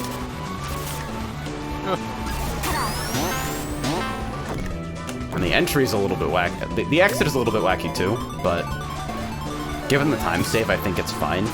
It does give you something to optimize for what is essentially just like have an item game time there. That doesn't read like a fucking jump to me. Am I crazy? I gotta watch it back. I see what you mean. Oh my god, Seaside's right, there are fucking eyes on the cake. Oh my god. It's cute. I like it. Ooh. Yeah, you're supposed to just hold the drift like that. That's like... That's a fat rainbow. That is a rainbow and a huge time save. Holy. This also looks like the only cut though. Yeah, with that cake right there. I don't know whether that makes it better or worse though. Does it feel good? It does feel good. Then it's fine. There is so much... I appreciate that philosophy. Like, if it's fun to drive, other considerations can come later, but... Ooh, oh, the eyes on that cake were open. That was kind of creepy. Yeah, maybe speed capping you on exit in some way. If it turns out to be a big issue. But it seems like there's enough interplay before the end of the course here. Though it is a 5-lapper. Big impactful cuts in 5-lappers are always divisive.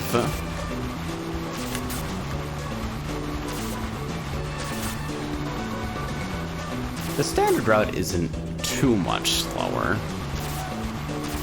But yeah, I've had basically zero readability issues besides what the fuck that's supposed to be a red spring.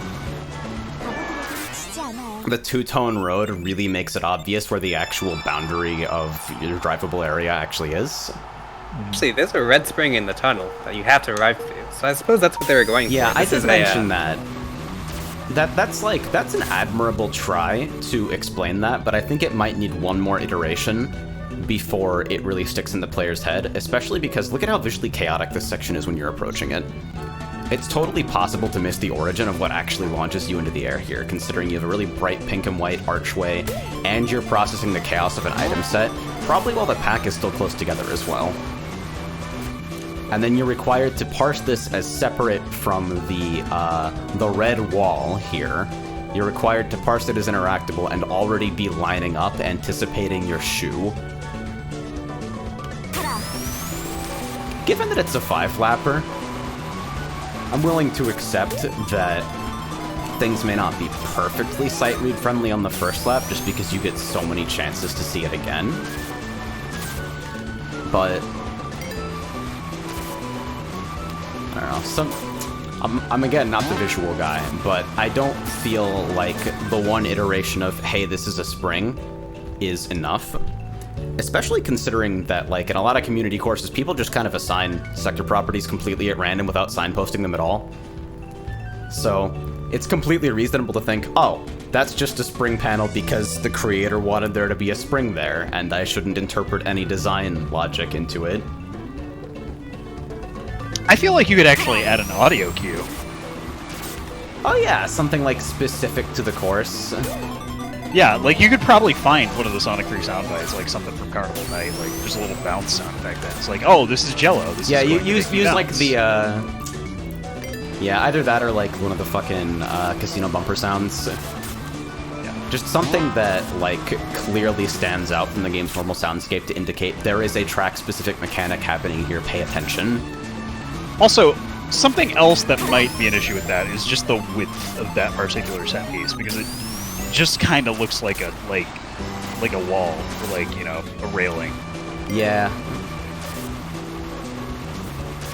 Again, because of the compact nature of this, if you want to leave that cut intact, there's not really any space where you can teach the player about this mechanic one more time. Like, introduce, reinforce, and then actually test the knowledge. Instead of introduce, hope you noticed, lol. But yeah, audio's and maybe like adjusting the visuals to some extent. The fucking Rainbow Dash panels, by the way. Lovely. just visually, I love this. You completely nail the aesthetic here. I think maybe the only thing is that, like, if you're not taking the cut, this section can feel a little homogeneous compared to the super crazy detailing that's taking place here. But that's about it. Also, Barkley has talked about the cake guys. I feel like this can slide. This might be. It didn't bother me passing by it, but now that I'm staring it down, I'm definitely getting Game Boy Printer vibes.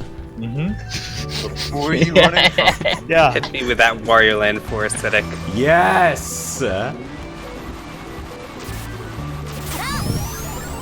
But yeah, very cozy overall.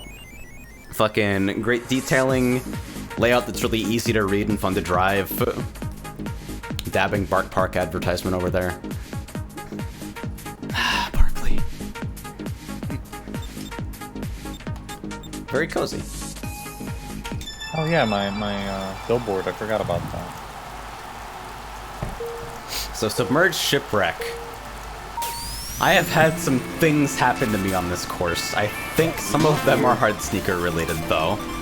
Yes, everything is mostly hard sneaker related. I will say the music taste here is really fucking good. Pretty powerful. I've still not played this game. Yeah, the overall music variety in this pack is pretty excellent. Pretty diverse sources and diverse vibes.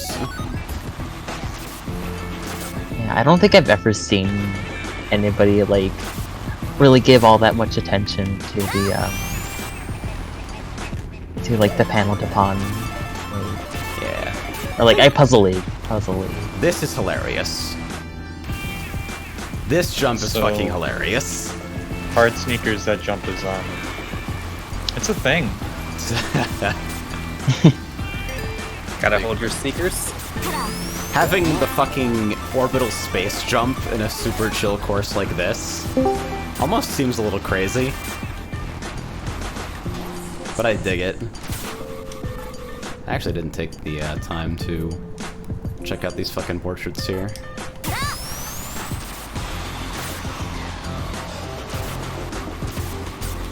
But yeah, elevation changes are used pretty well throughout to make sure that you actually have sight on the road even when things go a little crazy. Really careful, like, signposting here in particular, where you're given a cue in like 3 different ways. Hey, this is where the track is at, dickhead.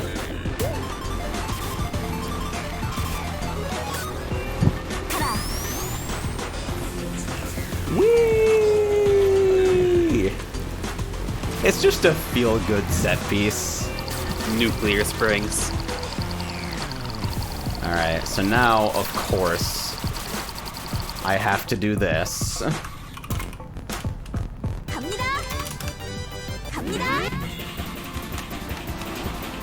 didn't even have decent speed for that. I feel like you gotta line up for a fucking hot minute. Because I'm slow actually giving myself the combination. We gotta hit that fucking max distance shit though.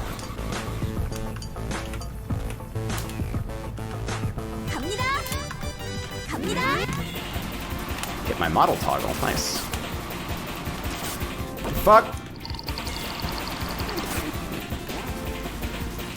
Are those speed capped actually? Nah. I think it does at 50. I think you really just need hard sneakers to be able to pull what you're trying to pull off. Maybe. Unless you've done it with grown events. Oh yeah, I should try a grow release go of that, actually. That's the real shit I should be on. Cause grow release will fuck that up, I bet you anything.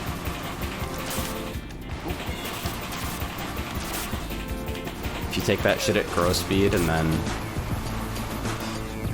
immediately remove grow friction and gravity.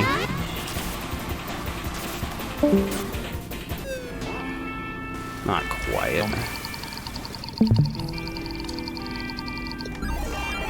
Damn it. I'm just fucking around here now. Because it's a fun set piece. Rogue caps your speed actually, and I don't know why. I think I actually rebounded off the ceiling earlier than I would there. It's a good touch. I think that's the big saving grace, Yeah. if anything, to keeping you from Yeah, flying. so there's plenty of safeguards to county. prevent you from going completely off the rails in that section.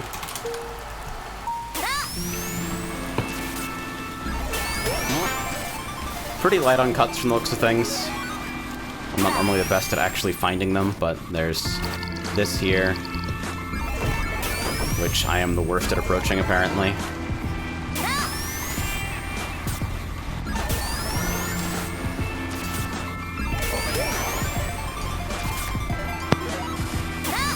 Small corner cut there. Saves a decent amount of time, and then rock out on the ramp over here.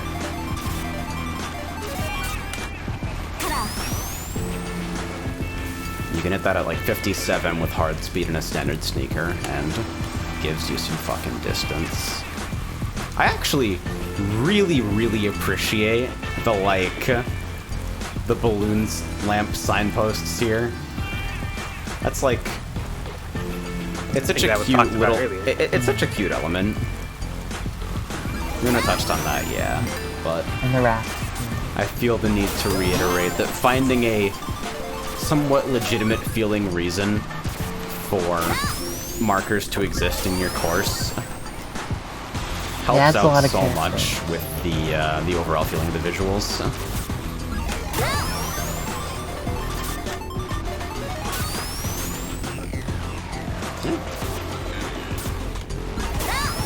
Not a lot to report, honestly. This is just super solid overall. Conveyance is All excellent. This is a signposts fun are set too. post. Set post, Jesus Christ. Is this? That almost looks like it's supposed to be a cut, but it's fenced. As if this section needed to be any faster. Yeah. It's that good shit. I dig it. Everything map. works well together. It's pretty good. It's one of those things we call a map. It's pretty Alright. good. So, Cerulean Riviera. This is fucking Shotgun Kiss, right? Yeah. Very good. Yeah, it is Shotgun Kiss. Very strong. Absolute S tier music choice. Automatically. This is a little bit tricky because of the way the walls blend. But it's not so bad because it's a gradual turn that gives you ample time to see. Also, that one boost pad, it's a little hard to tell that it is a boost pad right Yeah. away because it's not sloped with the terrain. It is mid-textured though, right? I wasn't imagining that. I think it's. I think it's this set of turns is really like rough. Yeah, I remember having some... Yeah, this is... That entire section is unexpectedly technical if you don't take it with any items. I'll do like sneakerless for a bit, and everyone is now talking about F-Zero GX story mode. Yeah, but it definitely is mid-textured. It's just... Yeah. It caught me off guard my first couple And times. so I took this correctly the first time, but then geared up to drifting correctly the second. There definitely there's no direct sight on the road, and though there are two different sets of arrows, they're definitely blending in with a lot of other track elements. Yeah, it's very busy. this Maybe section of the giving a track. little bit more sight, like cutting out some of this area and expanding the inside of the turn so that it's clear, like, where the track actually is. Might help a little bit in that regard. I'd say this one's better because you have sight on the track a little bit earlier, plus it's downward sloped. But still a little bit tricky. This section is fine in terms of readability. Yeah, it's really just those last few turns that are just like. Oof. Yeah. The last two turns, this is a tough entry. And then... Yeah, it's fine.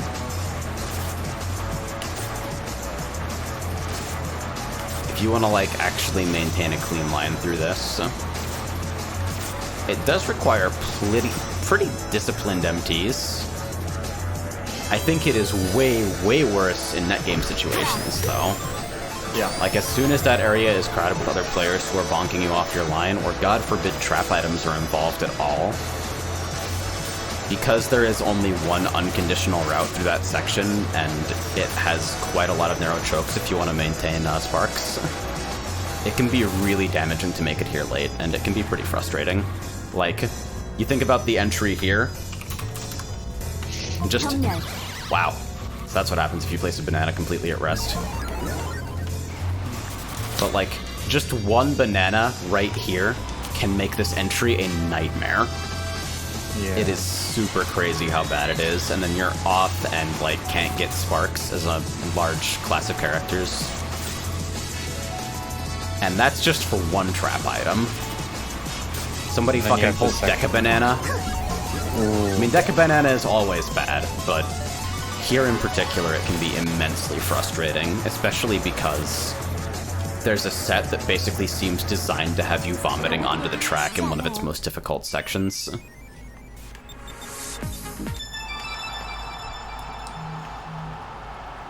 Burf says, oh yeah, those tight corners aren't ping-friendly. Nothing about this game is ping-friendly. Play on servers close to you. Asking designers to account for people who insist on playing with 350 ms delay is insane. I hold people to a pretty high standard, but that's not part of it.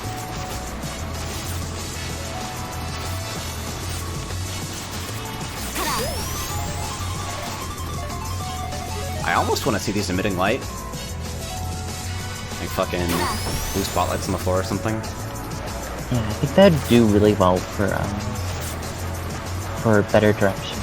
Not that that section is really like particularly badly directed. I do also really appreciate the floor signs throughout, indicating like what's upcoming. It's just that in 99% of situations, you're not actually going to have the time or the presence of mind to read them. So it's more of a visual detailing thing than anything. I don't know if I'd say it's particularly useful for conveyance as such. Like that one in particular, by the time I reached that, I was already prepping for turn. This is just my opinion, but the turns that are apparent on this map are just, I think they're a lot better on a wider track layout overall.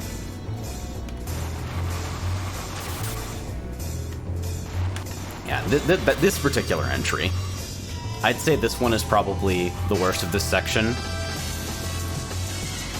Doesn't feel like you're giving quite enough space to work, and when items are involved, it rapidly becomes a nightmare.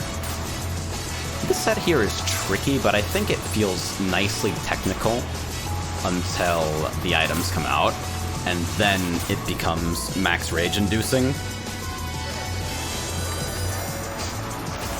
I don't know how much of that problem to attribute to a course versus how much to attribute it to the game systems. But some kind of alternate path, or at least a little bit of a widening of the pertinent chokes, might help a little bit.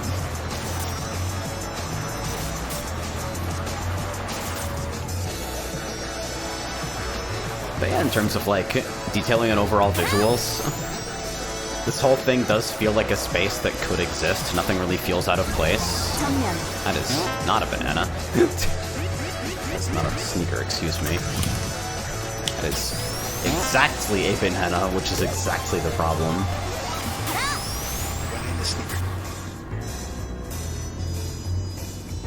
Yeah. Is that everything in the primary rotation here? Or are these like... Do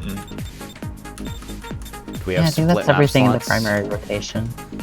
I So don't think it's really see, staying.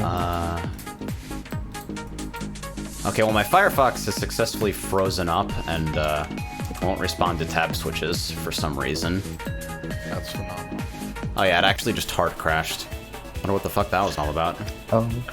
Ouch.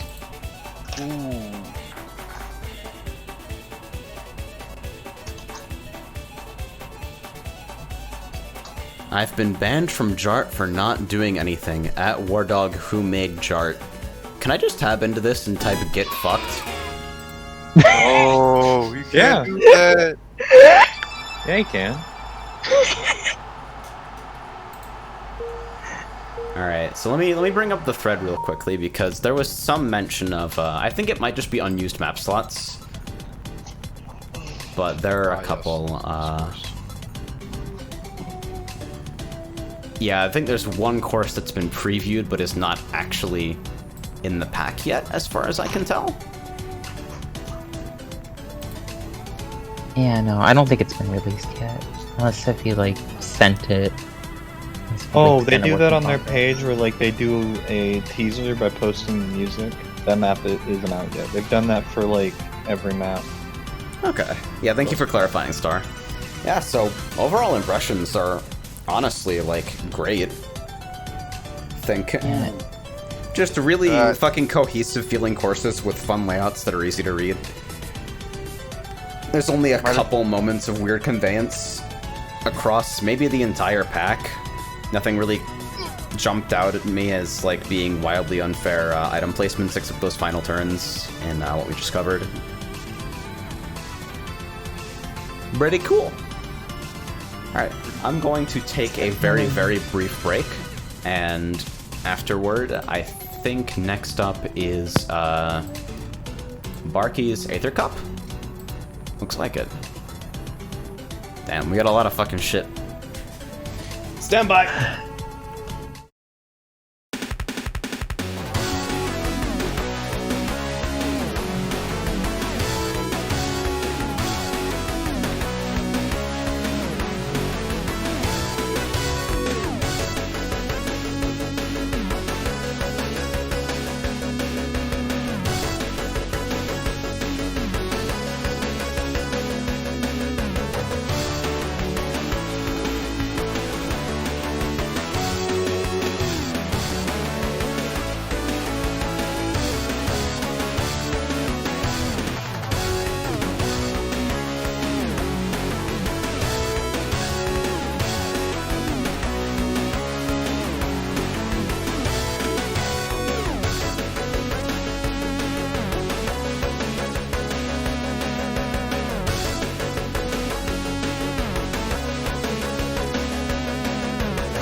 back.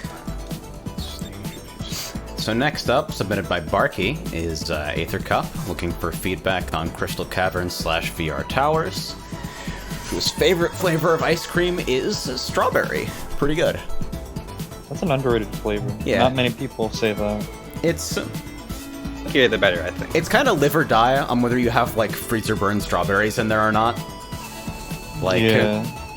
it A lot really of is the quality strawberry of the ice- mix-ins.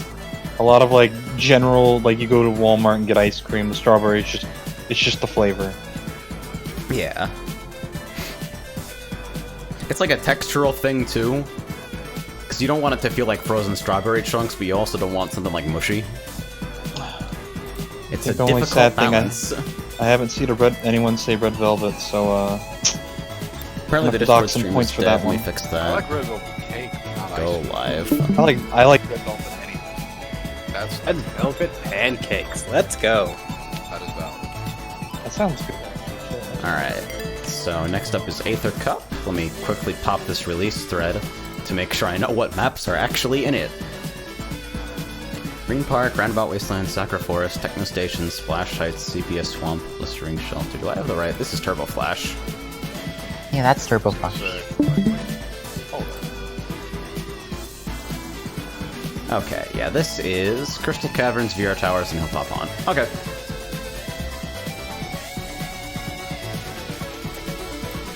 Let me just make sure I'm attributing the right stuff to the right people.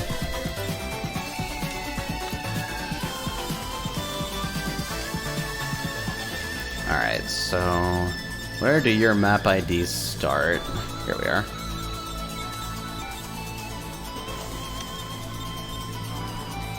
Alright, we good on Discord? Yeah, should Excellent. look good. That's good for me. Okay, I submitted the GIF. So there's a clip that went around for a while of me on the last turn of this course that I think is already known to the creator, so I will refrain. But is this new? Ooh, I really like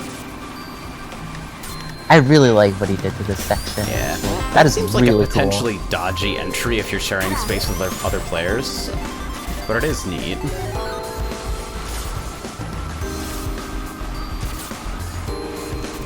This is traversable from here. Aha! That's pretty cute.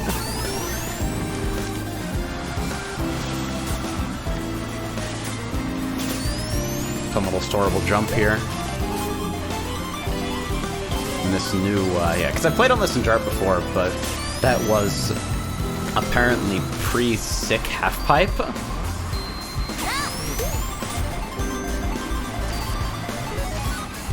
Snow comes this way.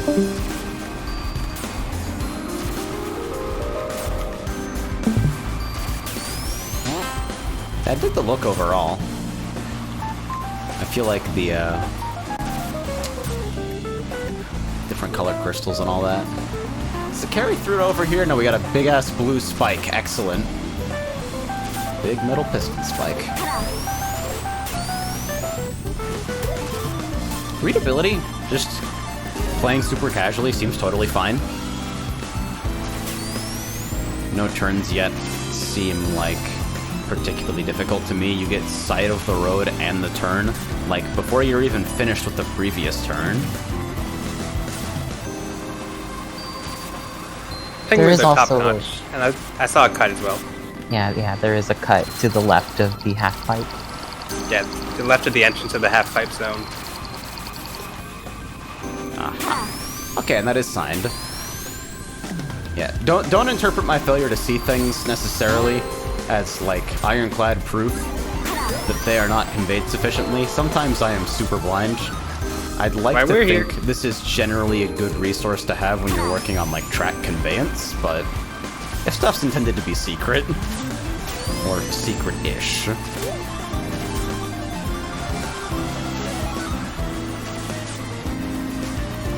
let's exit through here. しちゃあなよ Yeah, honestly, that is like maybe one of the easiest to drive layouts that I've played today.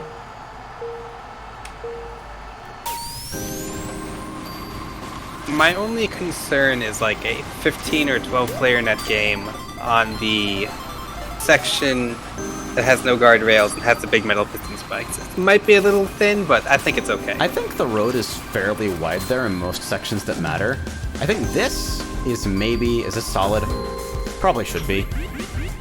I don't think you should be building maps around net games above 12. That's true, but they'll happen anyway. Yeah. That's fine too. This is the only reason That's I'm slightly concerned about this is because the pads are like, I mean, better for them to be there than for them to be right here and to rocket you into oblivion. But it is ultimately after a very placid and gentle winding section that naturally leads you back to the center. It is definitely darkness and a hard 90-degree right angle what failure means this. So maybe cut the section a little bit quicker to give people the opportunity to see the inside of the corner. I'm not entirely convinced this wall needs to be here. Might also help a little bit with keeping sight on the road. There really shouldn't even be pits here, in my opinion. Yeah, well, it would honestly, given the difficulty level of the rest of the course, railings and a solid sign here would also be completely appropriate IMO.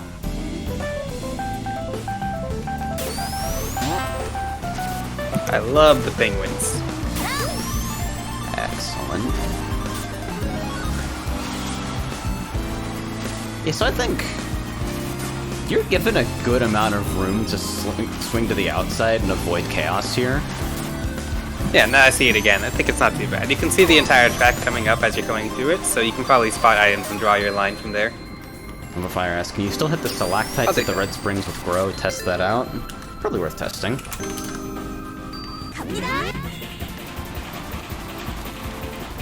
I really should do a Lua cart debug Grow.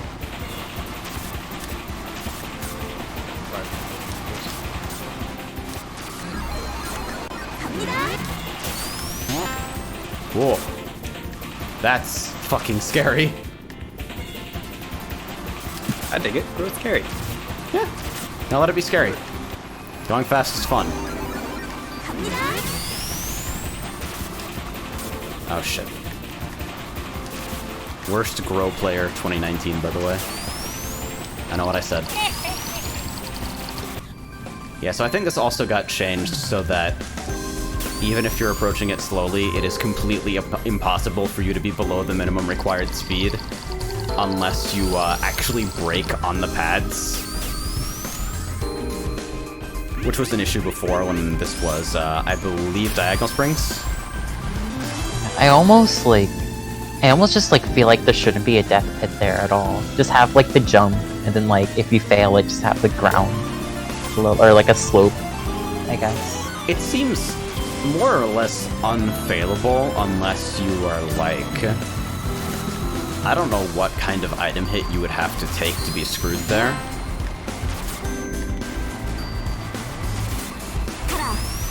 So it doesn't seem like the worst thing to me that there is a death pit here. Or there, excuse me. Yeah, I can get the desire not to use railings on the entrance to the crystal section, just because there are basically no railings present for that entire area. But I think specifically for that one turn, you can probably just put up a railing, or wall it off, or like... Just in general, the combination of not a lot of sight on the upcoming path and, like, the punishment for failure is death rubs me the wrong way for a course that is otherwise so cozy. Like, this is... I wouldn't call it a difficulty spike necessarily, but this section does have the potential to be significantly more punishing than anything else. At the very least, this can go.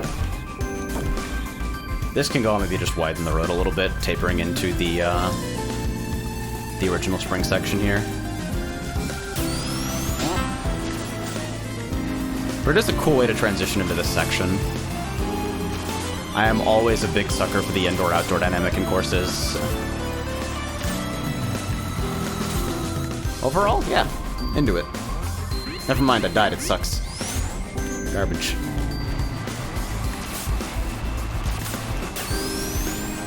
Anything to add? Anything that I already. I don't know. I haven't really raced on this track that much to even say anything.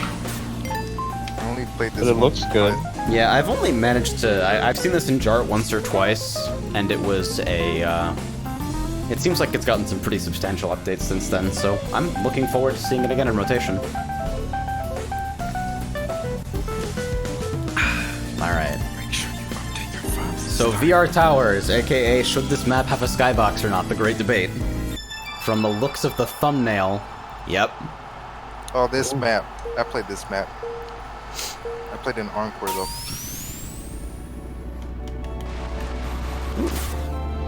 Is the transparent bad. ceiling effect there new?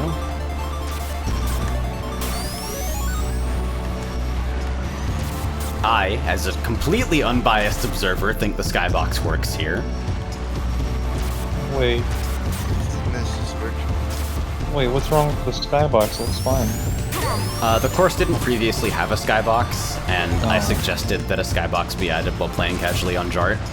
And when Yeah, the this question looks good. of what would I do for a skybox in this came up in custom courses, a bunch of people Look said, up- this doesn't need a skybox. Try to go to the edge and see how far down it goes, because it looks like there's like this green dot texture going down there. It looks cool. That looks cool. Ooh, that looks foolish. Yeah. I'm also on seems like it community seems like it build repeats with itself. Skydome stuff, so keep that in It mind. looks like it repeats itself near the bottom, but it still looks cool, so I think it's fine. Yeah, it may not look like that in the vanilla game. I am using ported Skydomes from Birdhouse community stuff. That is an actual cut, isn't it?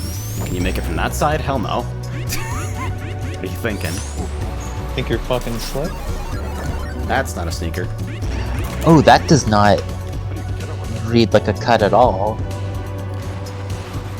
Are you supposed It to doesn't be hitting some type necessarily of you read hit that as slope right there. traversable. Yeah, there we go. Because you have the little lip there. I don't know if that's enough, but when you're approaching it from the direction you're actually supposed to be approaching it from, it's a lot more obvious. Could maybe use a little bit of rim lighting, since you do that for the thing that I could have sworn wasn't a cut, but actually turned out to be a cut over here. You know, that drop at the very end of that last turn right there kinda just looks like a better way of handling drops than monochrome Rift does it. I like how that's handled, basically, is what I'm trying to say. I also... this is weird, because we were talking about this in Omega Tracks with regards to, like, how to convey in sections that merge towards one another where the forward path is. And here, not only is scenery being used to direct the player to the forward path, but the wraparound is actually Thok barriered. Yeah, that's really good. That makes conveyance a lot easier on that.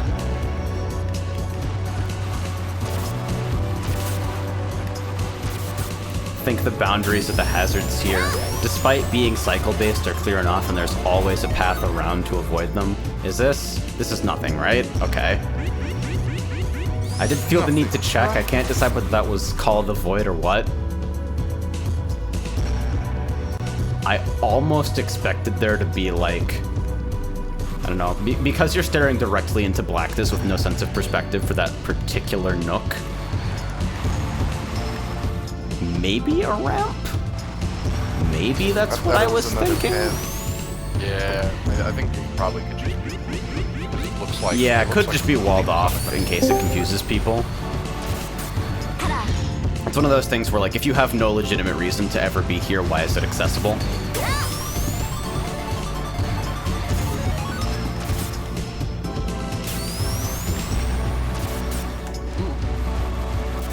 Whoop, fuck. Yeah, this is... I'm not sure what I would do for visibility on that cut in particular, but dark green on black with only the stripe of the entrance there. I'm not sure what I would do for conveyance there. Hey there. Did I just miss that effect completely the first time through? Yeah, you did. Yeah, I noticed nice. it the first time. That's sick, actually. Even though it makes me worry if fucking host mod is bugging out despite host mod not being on. Here comes a new challenger. The start effect only really works properly with sprites. Yeah, I'm also using backported models from some of Jack's newer stuff, so it's likely that the blends are not particularly kind to it either. Yeah, alright. Ooh! That's sick! That's cool. That's very cool. Literally how? Like, what is that? Is it Loading in. Oh, that's fucking sick! We're coming into the mainframe. entering database. I'm in. Jack in. Okay, this is Alright. also like... It took me like, what, 9 laps to notice that this was even here? Maybe, it sounds kind of crazy, but maybe an animated texture for that and the other cut that I can't fucking see. Like, draw the eye through motion in some way. There's a lot of ways you could probably do it, but... Definitely think both of those are maybe a bit too subtle, considering how overwhelmingly obvious everything else in the course is currently. And by the way, the fucking low color count aesthetic really does fucking work with regards to, like, just overall readability. Like, being able to use the same consistent cues across the entire course. I'm surprised I don't see this map pack more. Honestly, same.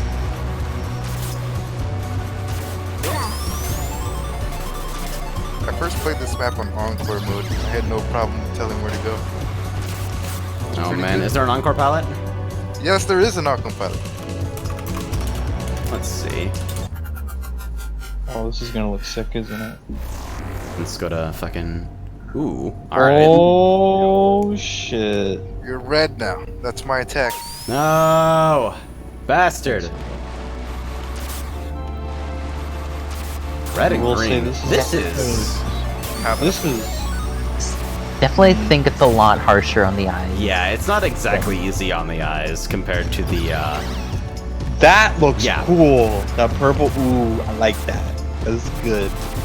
I would say maybe go with something closer to like a darker red, not like a. Let me boost you up real quick, Gumma. There we go. Go ahead. Ouch, my eyes. I would change, if you can, change the red to be darker. Not like quite crimson, but the red and green, like the specific tone of red you chose. Both really Get bright right and really aside. saturated. Yeah. It's just kind of a blinding color choice. I mean, maybe the red isn't that bright on its own, but on a literal black background, it is pretty stark. Bro, we're an undernet 4. Shit, you should go for more of an undernet vibe. Let me go look up what the fucking color in gun number 3 is. Hold on. Just as long as I don't have to fucking keep equipping and unequipping press.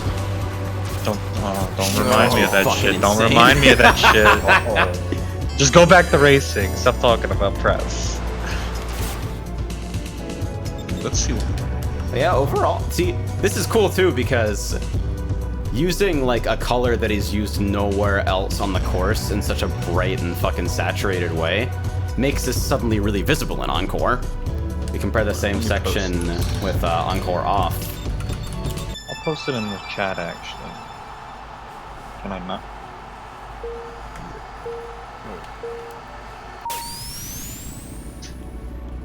So we peace out here. And yeah, in comparison, like the dark green, when green is already used, well, like green is only used in the skybox here, right? Yeah, okay. So it's just like dark green on black when your attention is being drawn away by like a whole bunch of animated, brightly saturated fucking shit. So yeah, conveyance and the cuts in standard palette. Maybe darker red in the Encore palette. I think overall, Aesthetically, this nails it, and it hits one of my particular fucking "this is my bait, it was made for me" type of moods. Who made this map for me? The fucking VR training room type aesthetic is sick as hell. Basically, if everything in my life looked like that one scene from the fucking Digimon movie, I'd be pretty good to go. So, yeah, I'm about it. This is definitely the data course escape. that caught my eye about this. The data escape. The Matrix.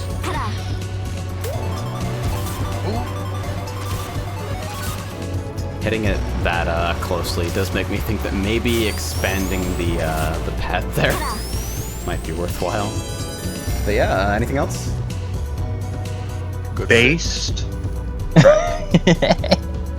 Yeah, I think it's pretty good. Yeah, I think we already covered like the shortcut. Yeah, because overall, Really, my like, only- readability is fantastic throughout this course. Otherwise, Really, my only complaint was the Encore palette. Yeah. It wasn't really a Same here. complaint, it was just a little bit too harsh. And the hole. all right. So let's see Hilltop Haunt. Oh, that slows you down. That doesn't. I remember. Peace! Oh, I This think- map. I remember. Oh, okay. What? Wait, what? The music's kind of loud here. The question mark in the mini map is making me uncut weather. Okay. I think that mud slows you down. Yeah, I that think was. That seemed, yeah, it definitely That seemed felt a little fine. tricky to sight read. This doesn't read as a hazard when you're approaching it, and it's kind of a tricky set of initial turns to begin with. So we have some signposting of the upcoming turn here. The fucking bow and arrows! Get over there. That's commitment. That doesn't read like off-road either, though. That should. And if it's you same want that to elevation be, level. you should just keep that as normal road. In my opinion. It just makes the fucking road look a little reverb. bit nicer. Yeah, it's even like trying to watch for it. It doesn't feel to me like. I feel like that either. If that's gonna stay, it needs like a really clear border, or some kind of significant elevation difference to make it easier to read. Just gonna speed directly into death here.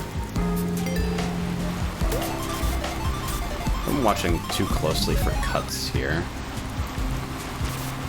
There's this little strip of thing here. Interesting. I think there's a cut right after the slope right here. Oh, right after the turn after the slope. Oh yeah, I think I actually remember getting caught out of bounds in an older What? version of this. I think you Why just is need that to, you need to take that with hella fucking speed and a clean line. Jesus. But it's right after a turn. You're gonna normally slip. What?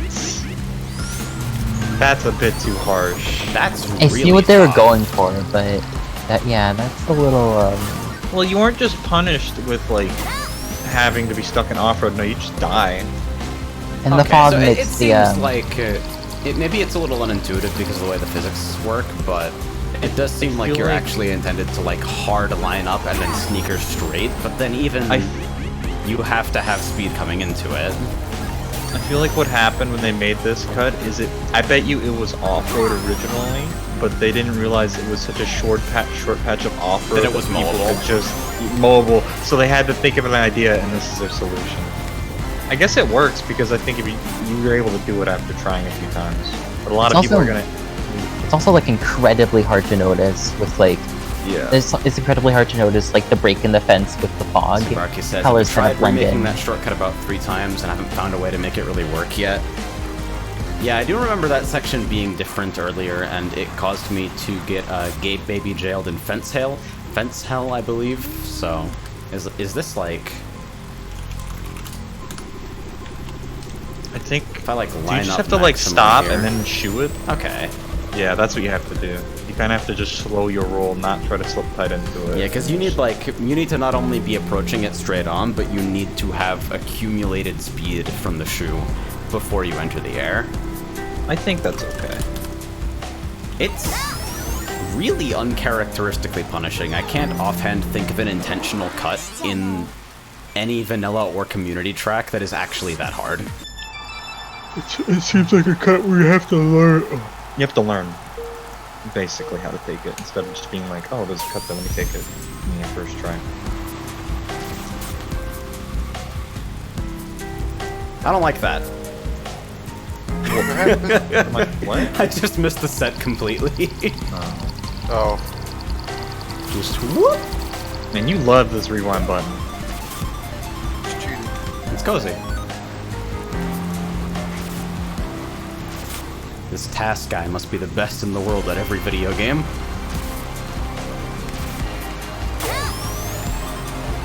I didn't notice that was It's like, not only is this an upward slope turn to be, like, it's not even really clear where the boundaries of the cut are. I like that ghost Chow. Yeah. Right, he's dead. That Chow's dead. Oh boy. Soup says, Nightclub to the Blitz dance. TN cut is still harder, IMO. Was that designed, or was that found by accident and then left in? Because it doesn't feel like a designed cut to me. If it's designed, that's apeshit. The Blitz T cut. Why? I'm pretty sure it's- Why? That should not, you should not be able to bounce off that. Yeah, it's intentional. There's a Darn. That checkpoint just on it. seems unnecessarily frustrating for people who are already, like, trying to take a somewhat riskier route. There's enough punishment if you slip into the off-road, I'd say. So you gotta, like, That take time that... you made it when you were drifting. Yeah. It's weird. Because I gave myself ample time and I have a feel for where the line is now, but it still feels like something I'm effectively doing blind.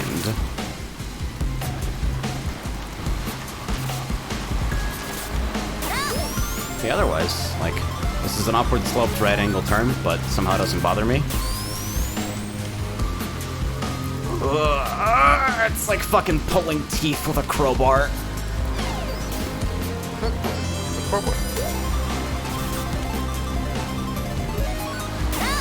Am I missing cuts here as well? I feel like there's don't something I believe haven't so. found here, but it is a pretty compact layout. It's just those two, the off-road cut and the grave cut. I guess that's what you'd call it. I think this was changed to be... Yeah, that's solid, so you can no longer get stuck behind the fences like I did. So yeah, I don't know about the scattered off-road. This is already not a super wide road to begin with. I don't know if you have adequate space to signpost this as, like, this slows you down, while, like, making sure it feels fair. アボトレがちっちゃな That's my takeaway. Aesthetic is clean and consistent. Fucking custom signage will always make me smile. Anybody? Anything else? Seems like a very standard track. Yeah. I will. Well, most of the stuff was like already covered anyway. Turn down the music. I'm a little worriy about the off-road. I'm a little worriy about the way the fog kind of makes things a little harder to see. But other than that, it's fine. Yeah, I might want to check that on software later. What else is in this? Is that it? That's just those 3 for now? Yeah. Yeah. Alright. Well, fucking... Obviously, because it's literally personalized bait, VR Towers fucking blows me away currently. Started great and has only gotten better, but the changes to Crystal Caverns are pretty excellent as well, and Tilt Bump On is like... It ain't my bait, and that cut is, like, wacky. I empathize and, like, trying to figure out what to do to make it work. But other than that, solid, readable layout, cute gimmick at the end. I'm about it. Thank you for your submission. So I think next on the list... Take your Rush Turbo. Tyonic, did you submit something while the stream was running? Pretty sure he did. Yeah. Bastard! It's a feature. Oh no. I was about to be like, well, we have 2 left, and then I look and I see Tyonic's fucking entry without the formatting applied just yet. How many maps are in Turbo? I think Turbo Flash is pretty heavy. There's a fun. lot of shit in here, I think. It's like 6, 7 maps.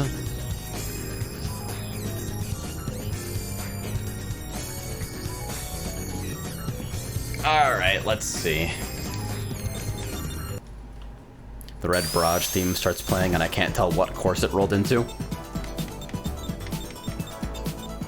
Alright, so let's load up Turbo Flash.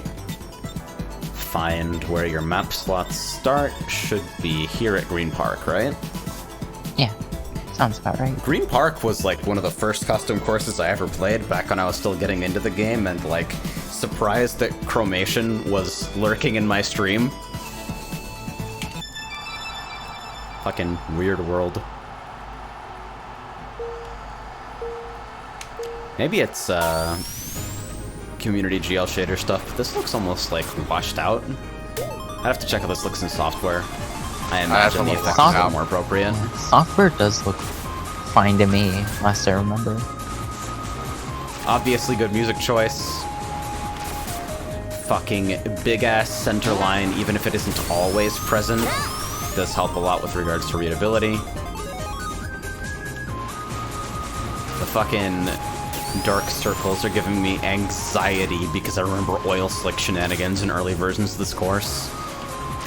The fucking time of day changing Lewis Skybox shenanigans, as always, excellent. I think I instinctually read this wrong because everything that draws the eye is on the right side here. Like, we have bright area with a bunch of fucking moving shit versus, like, it might be worth it to static put, chevron. yeah, the arrow on the right section rather than, like, right next to it. Up here. The overall concept for this course is, like, super cool to me. I've always found the idea of, like, just going through an entire day in one course really fun.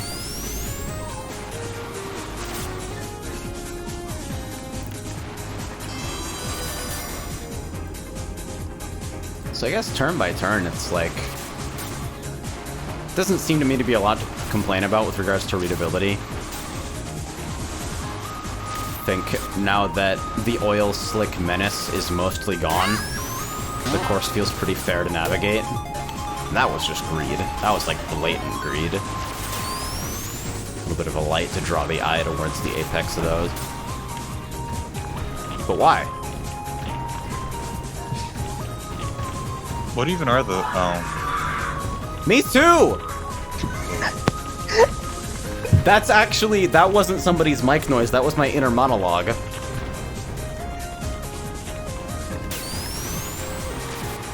Nova says black walls can be a problem. Yeah, that was something I was going to touch on. I feel like you should maybe get flash sticks through those transitions because you absolutely can hide trap items there and it is super frustrating sometimes. Like, literal blind trap items in sections that all players must go through.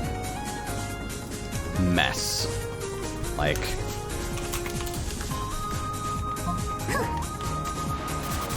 now if I go back through here, although I doubt the skybox change will function correctly. Hey, it actually does. Oh, I'm dead for no reason. Like I said before, there's definitely an element of, like, you kind of have to predict what's going on in a lot of situations where you're trying to play defensively with items. But that feels unnecessarily bad because it's literally pitch black and mandatory, so you are always hard guessing with no information, and there's no way to make it safer for yourself.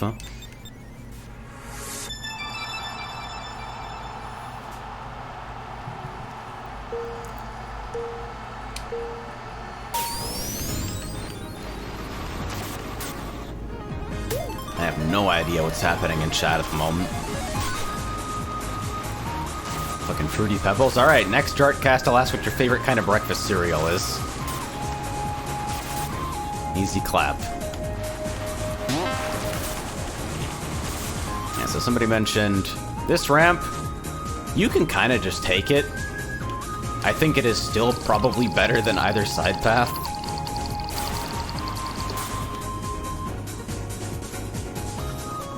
It just drives straight compared to like... Comes about even. Bad entry on that I wall bonked, probably so. Side path slightly ahead, but that was driving straight over the ramp with no speed modification of any kind, not even a mini turbo. You can also get away with it there? Oh boy.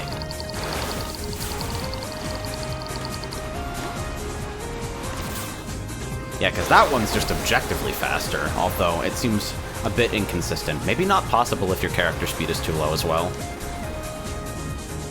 Making it a bigger priority for a fix, IMO.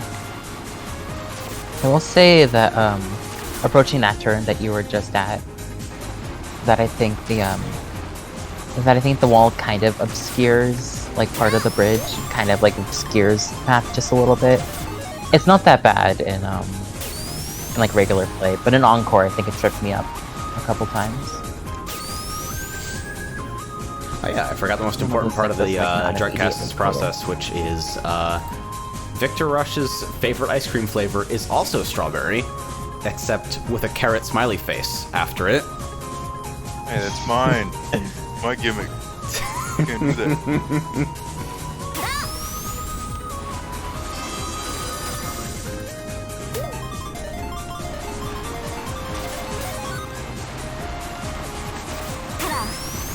Bonk. But yeah, overall, like, I do want to show some appreciation for, like, the degree of fucking transformation. Fuck those, by the way. The degree of transformation this course has undergone since I played on it, I think, around, like, 1.01. It was when it was still a part of Cartmania, I think. Yeah. This course has been around for a long time and gone through some pretty significant refinement. And it shows, like, the fucking... It's dramatically improved. Fucking success story for anybody, honestly. But I think... Yeah, my concern is trap items in the blackout areas that are used to hide the skybox changes. I think those could probably... If there wasn't also a color map change, then it would be possible to just replace those with, like, the kind of walled-off, roof-over-your-head areas, like in Logan's, Hyper Mystic Rainbow Road, or whatever the fuck. Omega Rainbow. SMS Rainbow Road. Mm-hmm. SMS? Yeah! I think that's, like, Green Park has been through a lot of iterations. I'm not sure there's that much more to say about it. Real, though. Why reskinned apples dropped onto the track? Why big sadness? What do you mean reskin apples? Reskin apples are rocks. No, they'll always be... They're always canon rock. They're canon apples to me. Apples are the true form.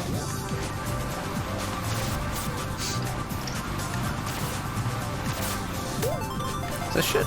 I feel like I have done so many 1v1s on this course. Like, it's just circumstance, but so many times I have done the most ridiculous jank-ass 1v1s here.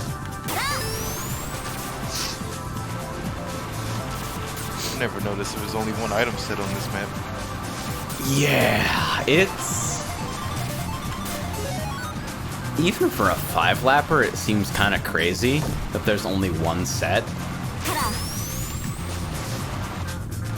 And I guess that's because there's a couple different places you can get panel speed. But considering the layout is relatively basic to drive throughout, a second set is probably warranted. Yeah, the layout is definitely pretty readable. I don't have any issues with it. Yeah, no, good use of elevation throughout. In any situation where you can't see the track ahead of you, you're given ample time to prepare after it's been revealed. And most of the time the track is visible super far in advance with those stripes of color at the edges to help you follow things relative to the guardrails. overall it is really well put together from just a readability standpoint.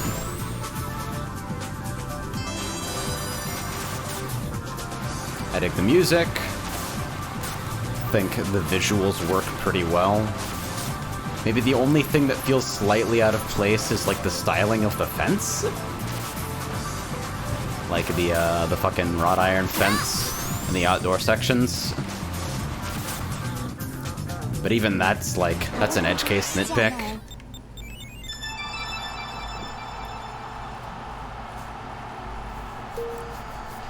Really, it's just in need of a second set. I think that may literally be all. I'm not sure why this is visually here. Because my small brain in shortcut hunting mode ran up to it like, hey, what if there's something here? That's probably not a real thing.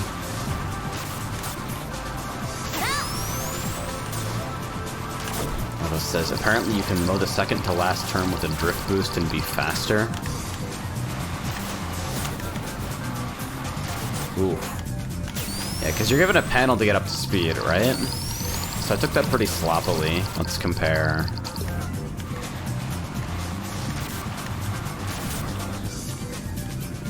Yeah, similar, maybe faster. That's pretty rough.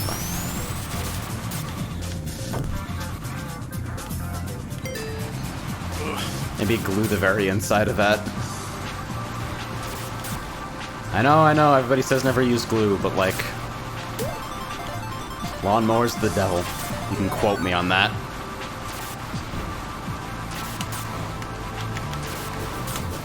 Yeah, that's like the super optimized form of it. And that is significantly quicker. Ugh.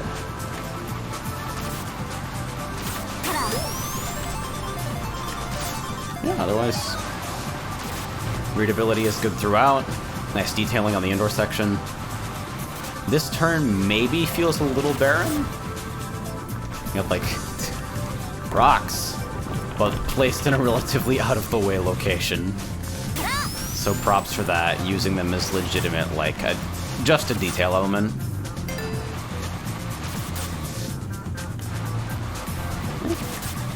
Not too much to report, otherwise, pretty by the book and solid. Anything else? Nothing else to really say on my end. A lot of Turbo's maps end up just being pretty simple. Soup Bowler says, move the rocks to fall on top of the off-road bit on that turn.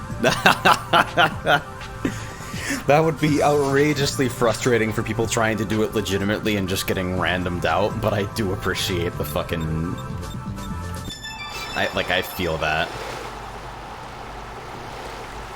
I see a lot of Sakura Forest. The music choice surprised me.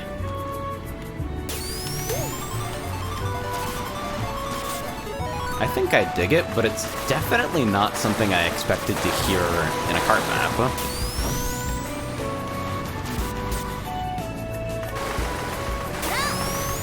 I don't know if these fish count as cycle hazards, but they're relatively out of the way. This section has always felt a little bit strange to me in terms of finding a line. Feels like there's maybe just a little bit too much nothing as you exit. Especially considering the very next turn is this.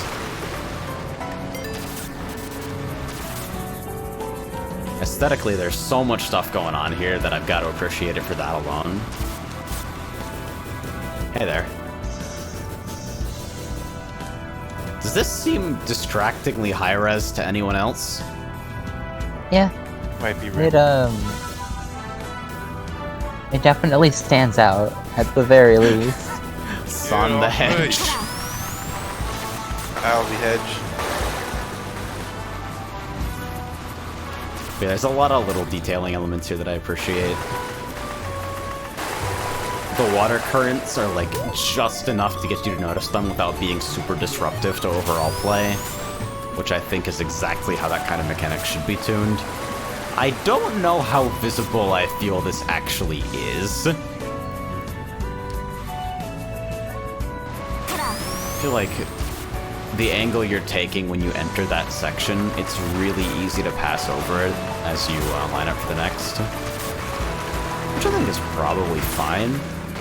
I'd be interested to hear from other people on, like, whether or not they actually find that or remember it regularly.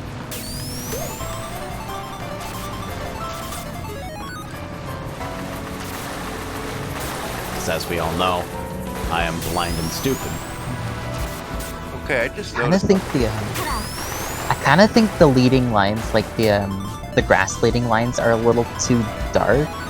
Like you look at the if you go back there, you look at the grass on like the edges and like how it's like just so much brighter than the actual leading line, and it kind of Yeah, your feels a attention little is kind weird, of I drawn guess. away from this because, like, the actual marking on the cut, rock and another rock. Meanwhile, the outside of the intended route, gigantic light shafts with enormous splashes of brightly saturated color. Well, I mean the cut as well, Yeah, but for I sure. also am like referring to like the regular road as like right here. It's a little. I think the leading line, like the grass leading line here, is a little dark for my taste. Like it doesn't really catch the eye all that well.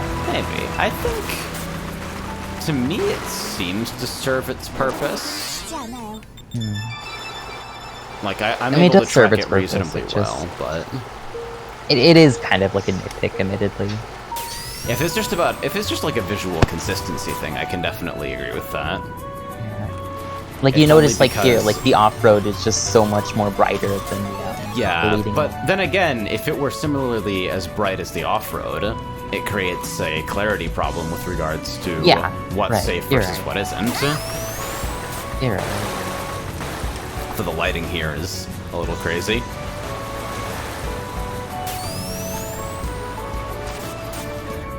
I gotta say, this being here makes me very happy. Just fucking put a ramp in it for no reason. Fuck it.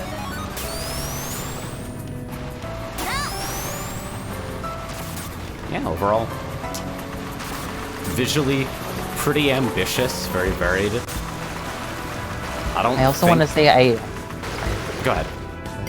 I also want to say like the arrow that we just passed, the arrow that like points down into the like the track, like at the end of the track.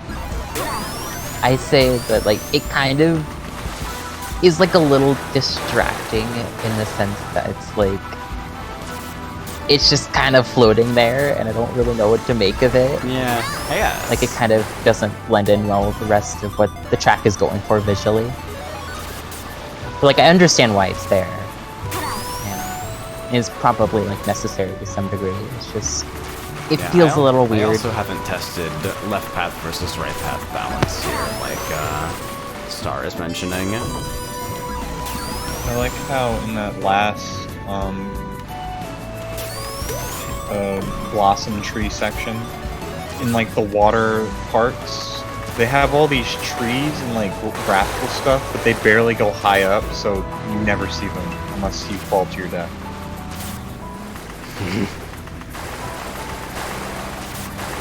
So let's see here. I think right here. Look at all that stuff down there, and you're just never gonna really see much of it unless you fall down yourself.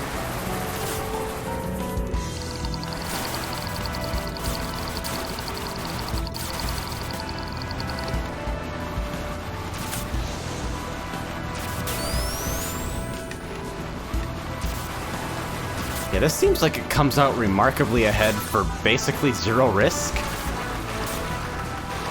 Like, I didn't even see my ghost.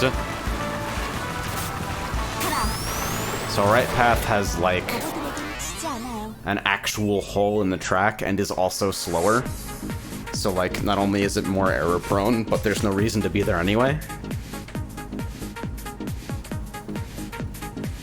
I think that's about as far as I go in terms of layout gripes, though.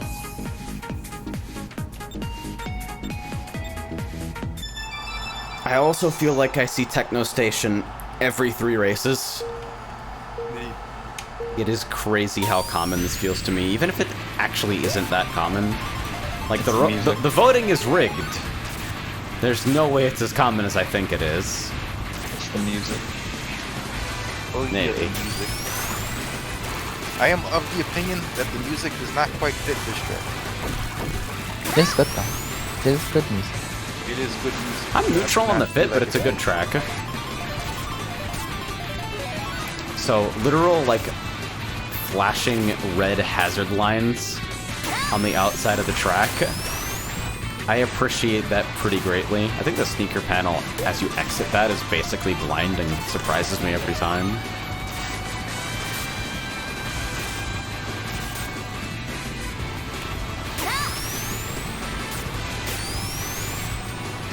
It's not a super technical layout by any means. The lift gimmick there is pretty cute. Overall, it really is just a set of pretty fun corners. This trap was based off of Race Alley, a SRET circuit map. Ah, okay.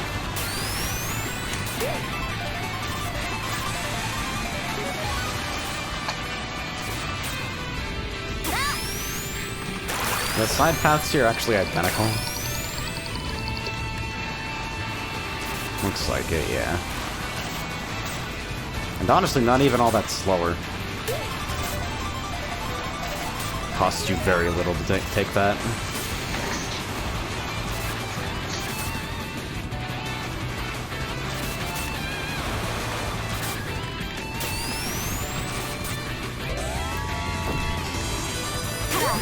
Yeah, not a whole lot to report, honestly. Visually, track. I really like it's the- not super complicated visually. Definitely, like, it works for the aesthetic, but it does feel pretty bare bones. A lot of his tracks give me very SRP2 vibes. I mean, I really like the section like right before the finish line, where you kind of like go up a lot. I don't know how to like explain it well, but I've always really like appreciate sections Where, like, that just I allow you to like, really dig this fucking Yeah. pipe section. just allow you to like fucking go fast. I always really enjoy set pieces like that. Honestly, I feel like a lot of these right angle turns, fucking, I want to see more altitude gimmicks attached to those. Give me more of the fucking pipe slopes that are just generally fun to drive on.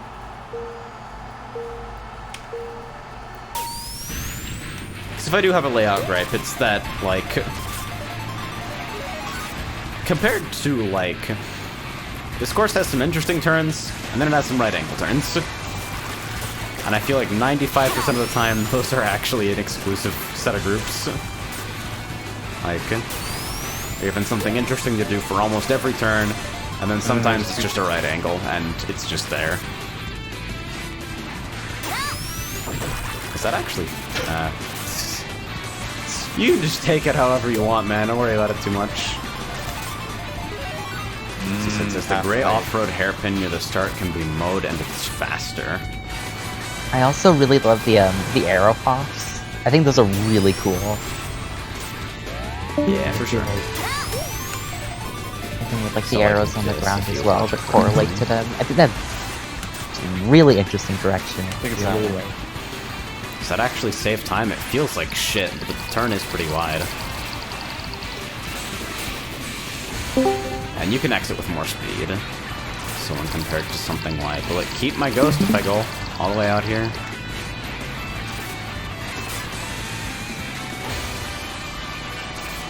Yeah, so it's not out of the question that with better finesse that could be as fast or faster.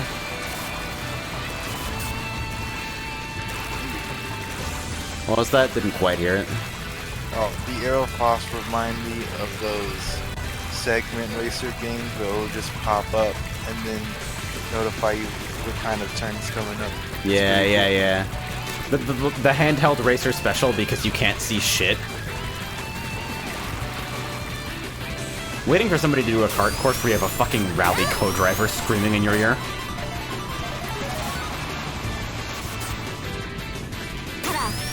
Long, medium, right.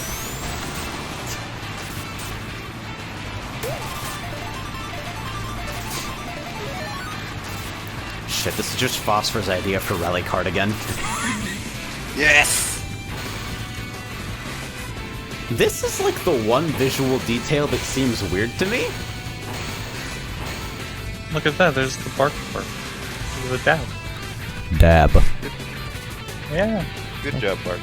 Dab. I like the scrolling banners, it just seems like... Seems God just like damn, it's that there. entire panel is empty. What a shame. I almost want to see it just like these strips slightly offset and like tiled from top to bottom of the wall. It would look like shit, but part of me wants to see it. Actually, why is this not incorporated into like any other part of the course, really? I feel like that might be like just it's used like you have it on the outside of that turn and that turn, but it's never actually relevant, I feel. Like, as an actual hazard, it is so far from being something you care about.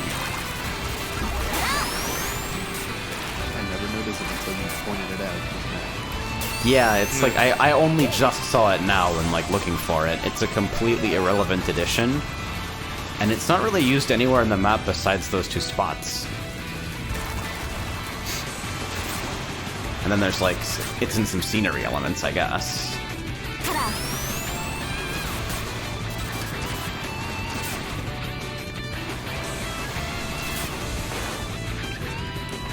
But yeah, like, I'm somewhat inclined to complain about like certain sections having long stretches of the same tiled wall texture, but they're broken up frequently enough, and the bit of repetition that is there works well for the aesthetics, so really no substantial aesthetic complaints. Just basic and fun, and that's fine. That seems to be the theme for this pack, honestly. Yep. Splash Heights.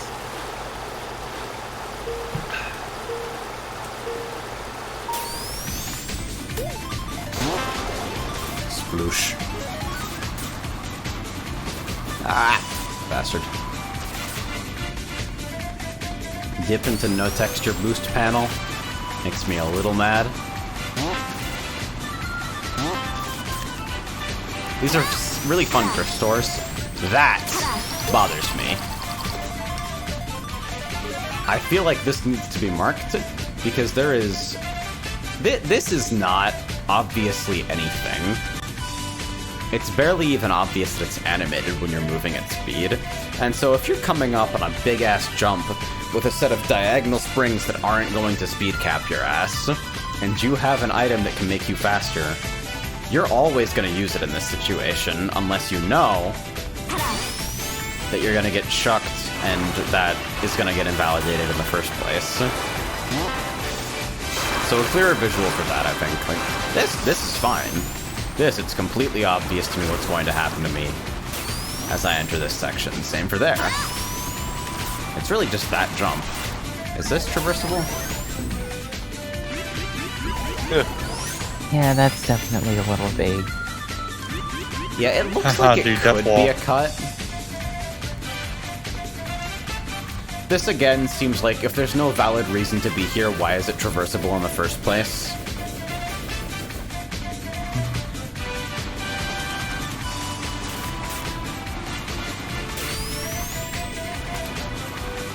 Okay, so that previously used to be a cut that was then patched with the death wall, I suppose. And like, I agree with keeping that patched. Last turn shortcuts are an infuriating nightmare. Shoutouts to Vanilla Hotel, an otherwise stellar map. But if you're gonna patch a cut that looks intuitively possible, then you also need to make it clear through the design of the visuals that it's impassable.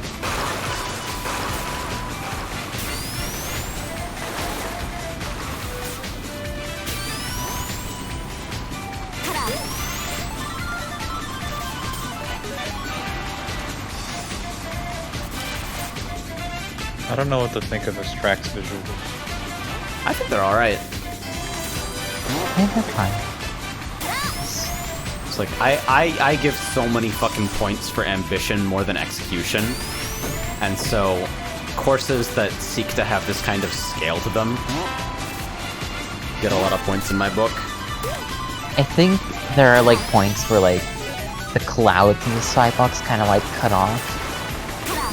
And that makes it look a little awkward. But if you're like not looking for that, then I think it looks I feel like okay. I just find it hard to figure out what the theme of this track even is. Is it a sky village? Is it a sort of island? Definitely things in that vein. Yeah, that's I will true. also It say that definitely the, does seem like a bunch of shit. I think that's a big thing I find with these tracks is the theming is they're very general.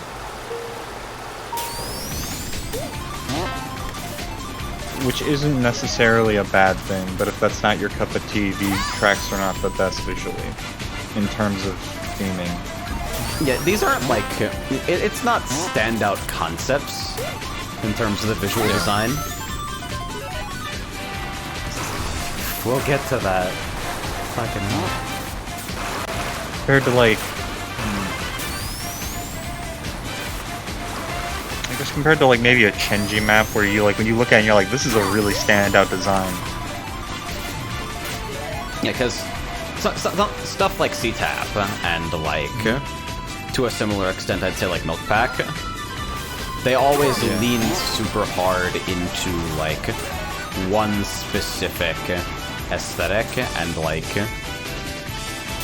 basically if there's any detailing at all in the course, any decision at all really, is going to be in service of that aesthetic, whereas this pack seems to be a little bit more spread. It's more about, let me do something that feels large in scale, even if none of the elements feel like they're super tightly executed. I think it does... there's no custom textures in this pack at all, and I think that's what it attributes to it a lot. I want to be able to write that. This is all cart or SRB2 textures. I do want to say real quick, and this is just something that like personally bugs me, but the walls right here bug me a lot. Like, I don't like how flat they look. It feels really weird. I do kind of wonder, like, why it's possible to divert so far from the path that you can end up, like, bonking multiple times here. Some of one of those, if you don't have a good reason to be here, why is it traversable type deals. This is also, like... That's death, I guess. Alright, I respect that. The kind of wanton use of color there means that, like, if you're super looking for shortcuts, you might like... Because that pool extends to the very edge.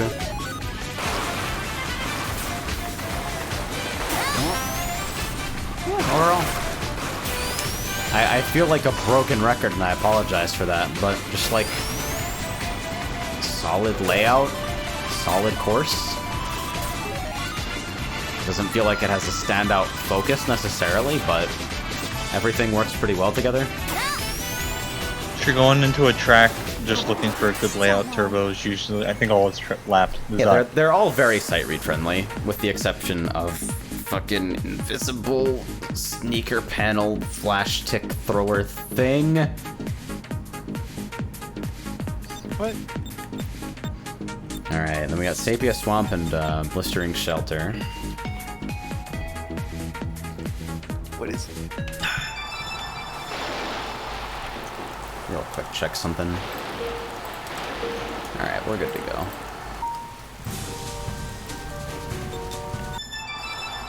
The fucking Pac-Man world music. You cannot attack me like this.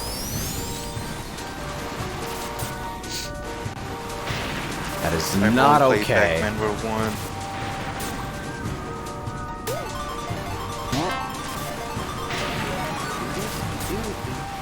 Like, I think Pac-Man World is sick, but it is so hard to justify it as anything other than a heartbreakingly generic platformer.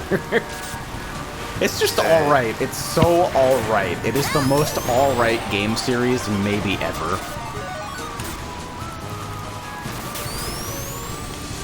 Yeah, I've played this on in-net games quite a lot as well. My impressions are pretty similar to the rest of the pack. Broken record hours here.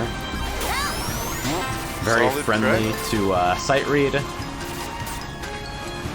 Like, this is a little thing that I feel like a lot of people could learn from. So many of the signs in this track and throughout the pack, there's special attention to, like, not only just, like, making them super distinct, but also lighting the area they appear in so your eye is drawn to them gradually.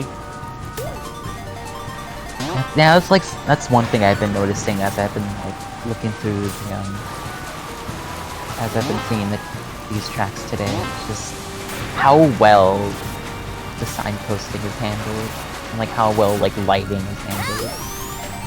Yeah, it seems like it's very careful to never block visibility of a path. And like, stuff like, if this turn wasn't slightly sloped, then approaching it would be a nightmare. You'd have no idea where it was actually going. But because of the slight elevation that doesn't really impact gameplay all that much at all, you're able to see it coming way earlier and prepare for it. And that's something that I feel like is generally underused, probably because slopes are a pain in the ass. But it helps dramatically with readability.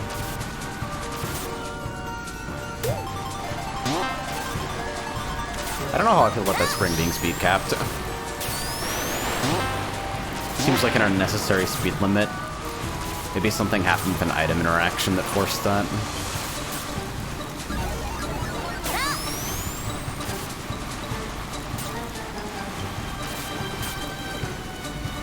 I want to be able to fucking water skip.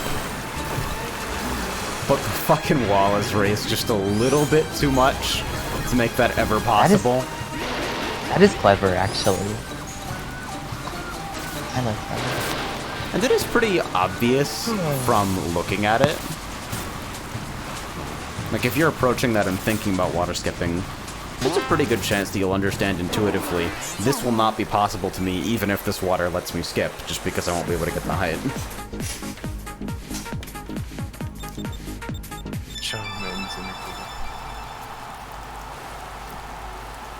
The detailing here, just from like a knee-jerk perspective without having analyzed it a whole lot, the detailing here seems definitely a step up compared to the rest of the courses in this pack. Seems like there's always something going on. In the indoor sections especially.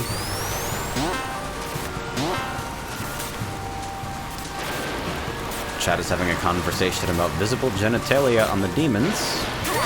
Welcome to Jartcast episode 1, and we are now demonetized. Sure, I like that. Not a big fan. That's it. I'm taking away your karting license.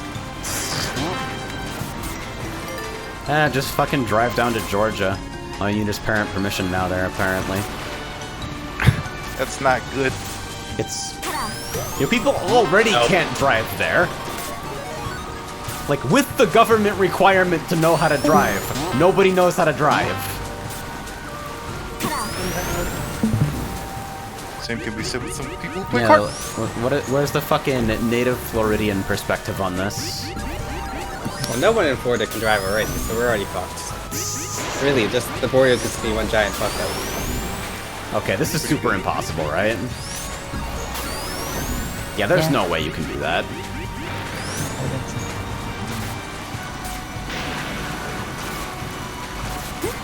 Pretty solid.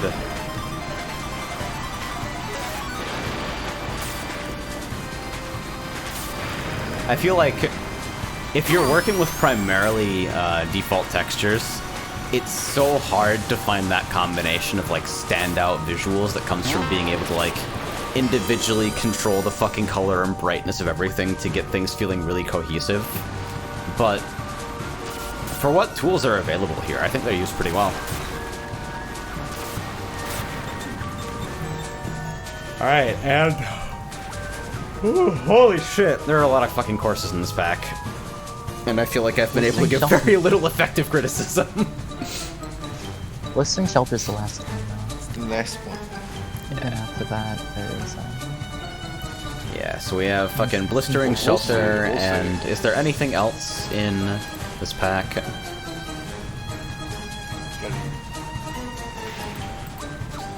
Let me just scroll real quick. Nope, doesn't look like it. Okay.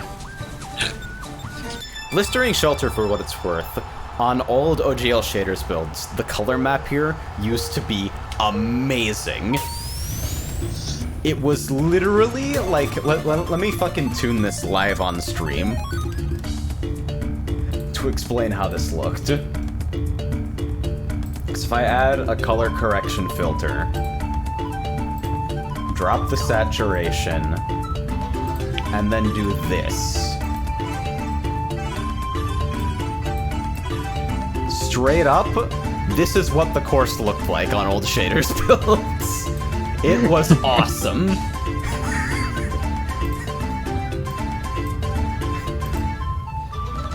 So in comparison, seeing it in a relatively accurate color map in OpenGL is pretty nice.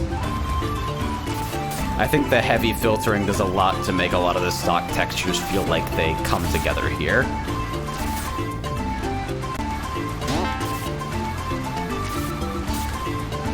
again good use of lighting to like properly illustrate the off-road. Yeah, good lighting, super clear boundary between off-road and main road that's always visible at a glance because of the big difference in not only fucking value of brightness. Slightly sloped turns help a lot for visibility. It's really like using really fucking clear off-road road boundaries in general. That's where this pack gets a lot of its readability from. Just because you don't have to necessarily track the actual texture in use, but you have a very clear idea of the shape of the turn. Like, we saw what happens when you don't do this in some of the maps earlier in the stream, where if you rely on people being able to distinguish, like, the shape of a turn without, like, proper distance lighting or anything like that, where it's just like, hey, what shape is this vaguely colored blob of texture? They ram walls constantly, it's crazy. This is also a really fun store, just...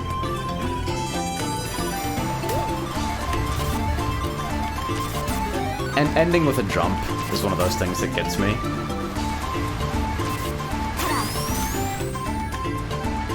The cycle hazard here doesn't really bother me because you're given ample time to anticipate it. I really can't remember a situation where it substantially screwed me over. He says, damn, that outside segment has some great colors. Yeah, the really, really aggressive color maps here really help both sections feel cohesive, despite, like, I imagine if you disabled the color maps, these look super jumbled. Honestly, I think Blistering Shelter may be my favorite out of the pack, and I have very little to say about it, aside from more like this one. Solid track, good design.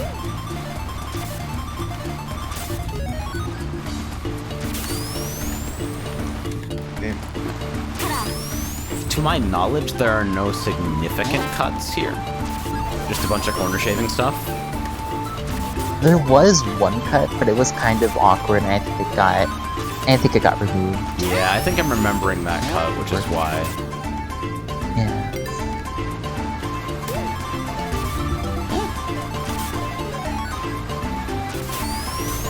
The first off-road patch can be mowed a little bit. Yeah, that might need to be looked at. The first off-road patch, let's see.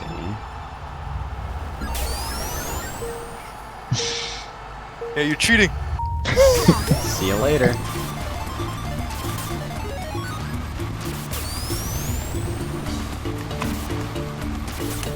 Yeah, that's pretty thin. That's pretty clearly faster because of how far the off-road extends out. The other ones, there's a lot more space to reverse, but that one's just like a super fucking tight hairpin, so very mowable. We'll head around there one more time. See how much time it saves in comparison.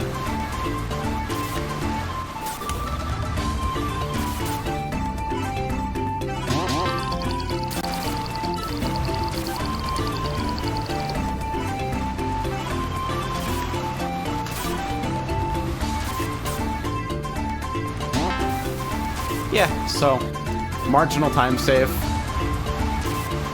Seems a little bit easier than doing the fucking turn correctly, honestly. The way you can maintain speed here for the jump is pretty cute. Yeah, so... general purpose review of this pack. It's aight. I think you've mostly got your shit figured out here, and if there's something I'd like you to take away from this, it would probably be to, like... you've got a lot of courses that are ambitious from, like, a visual scope perspective, and I'd maybe in future works encourage you to, like, try and focus a little bit harder on one particular theme, or, like, go for some ambitious layout shenanigans. Most of what's here is readable and cozy and fun to play, but pretty safe. And given that you've got a pretty established body of work under your belt, I'd love to see some more experimental stuff, honestly. I think that's just about it. Anybody else?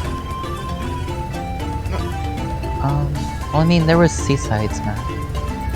Yeah, well, that's next up.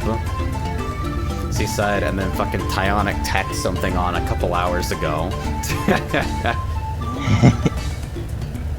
Alright, well, I'm gonna take another quick break to refill my water, and then after that, I'm going for what, 3 hours? Yeah, as long as people don't keep fucking filling the queue before I have the chance to empty it, I think we can do both. So, stand by. They all got super activated and tried to eat fucking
Alright, next up, we have a submission from Seaside Dough, twice, whose favorite flavor of ice cream both times is pistachio. I don't think I've ever actually had pistachio ice cream.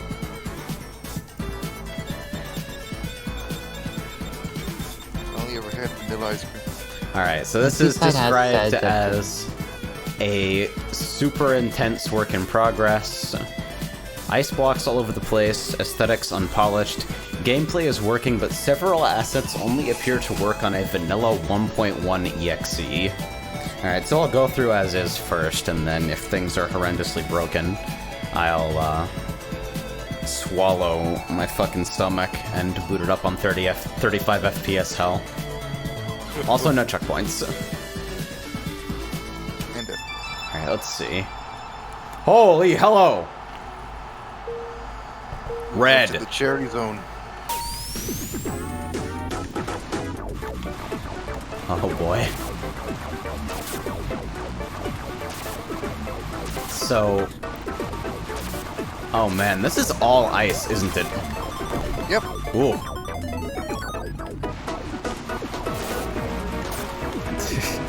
I appreciate the music choice a lot, actually.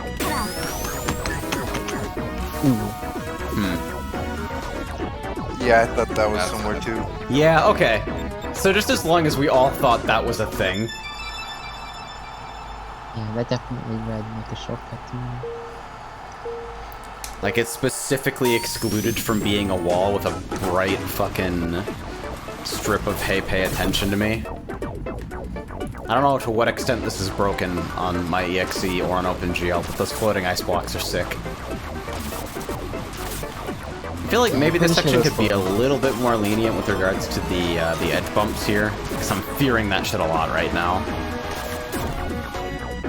Kills a lot of speed. Yeah, like, it's even got a fucking billboard visible. But I don't think there's any way to actually reach anything useful from there. Whoa! That's fucking confusing. I legit, like, thought I was in the wrong place for a second. What? What? Huh. Alright. Creative.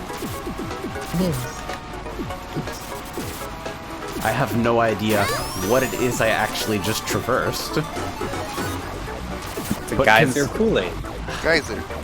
Conceptually, I'm super okay with just yeet him back to the start line. Fuck it. Satisfies both rule of cool and rule of funny. And then a second go around, this is way more reasonable. This seems like sneaker bonanza with all of the cuttable off-road here.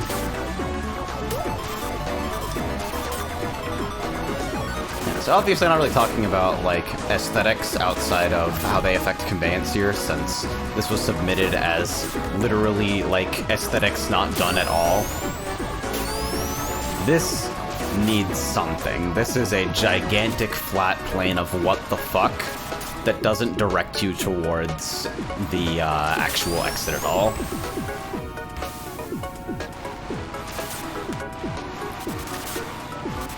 So it says, I did include that in a later version. This is the fixed version that you sent. I did download the second submission.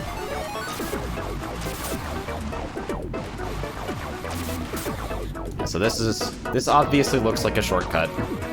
Let me actually check this flood. Cherry Iceberg Zone fix, yeah. So it may not have made it into your version incorrectly. But yeah, layout seems like going full-ass ice is obviously a dangerous prospect for a variety of reasons, and in net games I'd be somewhat concerned about the ice block walls.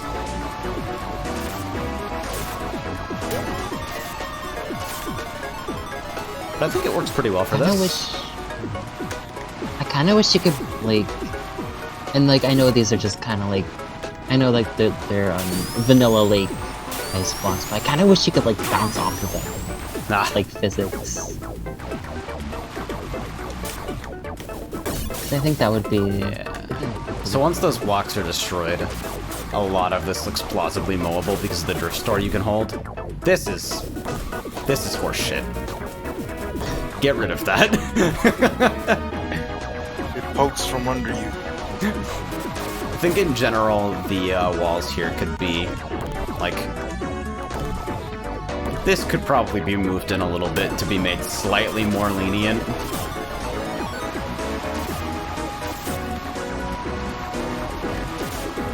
I also kind of conceptually like the idea of this being some kind of cut, but have, like, because you can clearly reach the main platform from here. Like, you could build something to get there. So if you want to have a super jank water skip cut, fucking, like, there is no reason to be able to kill yourself at this location, unless this is a shortcut, so one or the other, I'd say.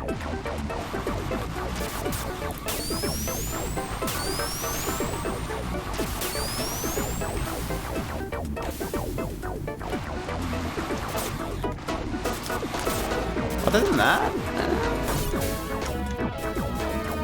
I mean, we're definitely very rule of threes here. Three of the same turn.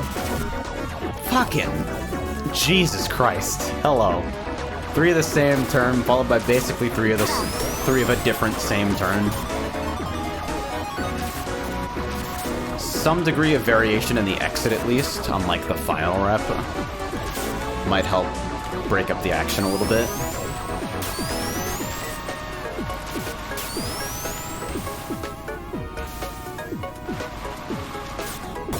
Yeah, you said the ice block placements weren't final, which explains this, whatever the fuck it is. Seriously, how does this even happen? Staircase to I heaven. think that was just like a zone builder glitch. I'm pretty sure. I moved to the floor. I'm sorry to hear that. It's a creative way to make a, I don't know, an arrow, I guess. You have no clue how badly, like, look at this. You are a cruel person if you don't allow this to be traversable in some way. Because it would be so fucking satisfying.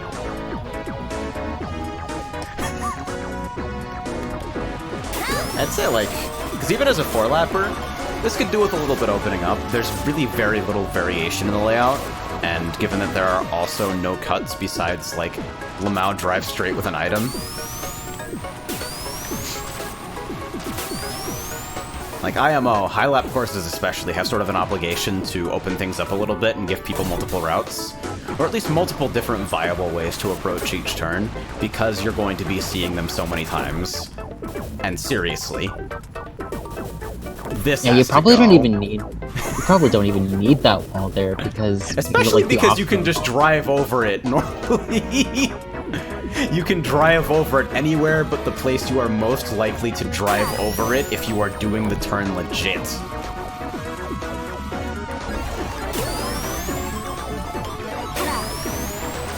At least here, when it only skips like 1-2 turns instead of like 80.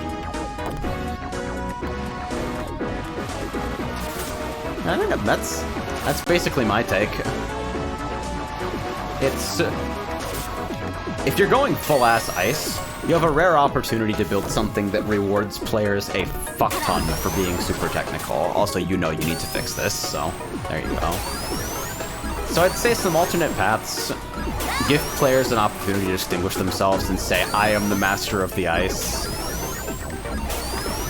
Just open things up a little bit, and this could be very interesting. It's a lightsaber card.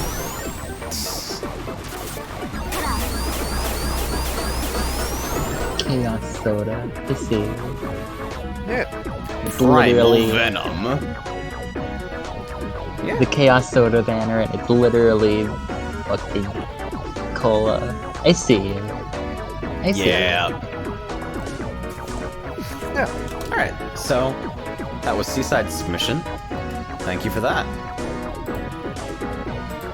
And now Stuff in the list. we have... Ionic. yeah, last thing of the day should be... we have Ptionic's Dimension Break version 2.8F. Doesn't this also have a billion courses in it? Or am I remembering something different? 7 or so, I believe.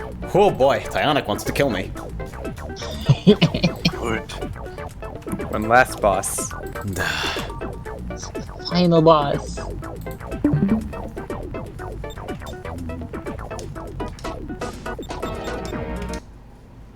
Alright, let's see. Map ports will be dunked into map hell. Aquatic Citadel has a new layout because my feelings about the map changed. Aight. Seems legit. Roy says if I had ABT done, I would have submitted it. I'll politely ask you to save it for next time, but... like, Seaside just submitted something where you literally drive around on the ocean floor with no checkpoints. There is no requirement that anything be finished. Just make sure you check it correctly. Alright, so... oh man, are these mixed up?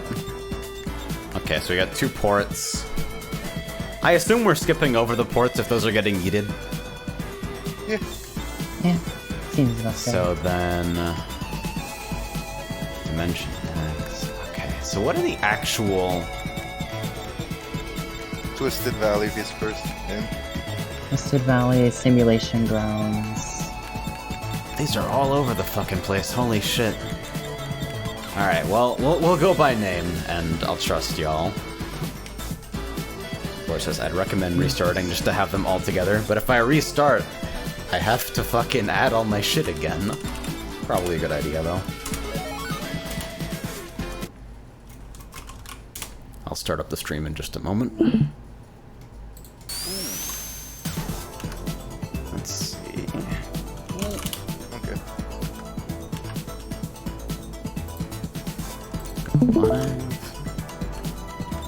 Ah, this is so deliciously jank.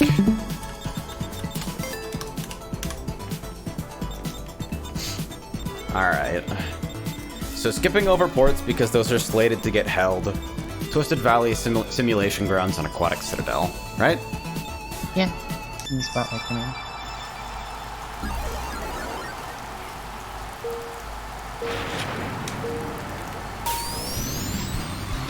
That's a scary minimap. Yeah, just a bit. Scary vibe in general. Upward sloped turn feels very slightly uncomfortable.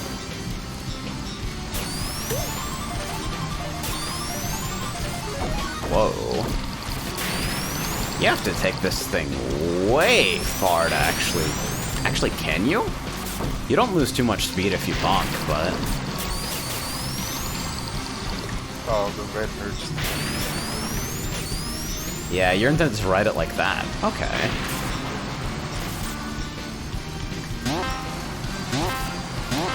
BC3 vibes.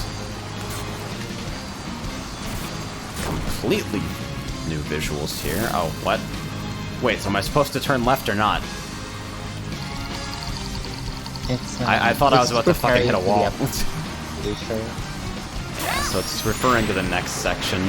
Did trip me up a bit. I feel like you probably have enough time to actually, like, adjust to what's going on out there, considering, like, you can turn immediately or you can fucking hang out for quite a bit, so I don't know if the signage is necessary there.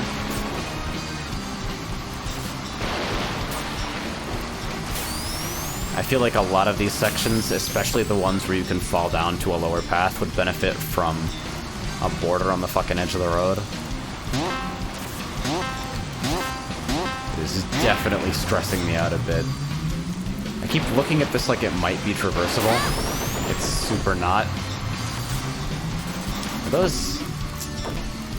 yeah, mid-textured scenery element outside of reachable areas, and my boost pad seeking brain is like, where? Where?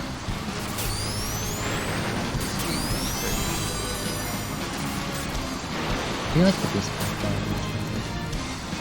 Yeah, this turn is dodgy. I think this is like the big outlier to me. There's sort of an attempt to lead into it with the slant, but it probably needs some extra signage. could even be fucking sloped in the opposite direction so that you can see the outside rail super unambiguously. Because if you're down here, you can't see the outside yet. But if you pulled the fucking outside of the turn up instead of down, then you'd clearly see impassable past this point must be a right. And it's not too tough of a right once you figure that out.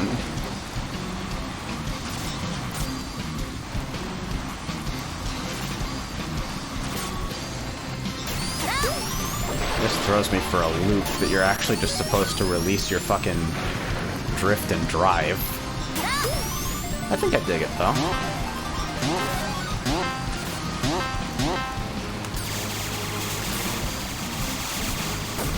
Turret noises.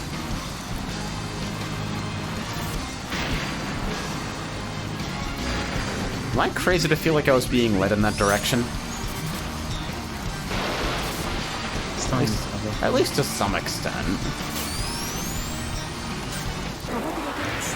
Fire says there used to be a shortcut there. Ah, that would explain it then.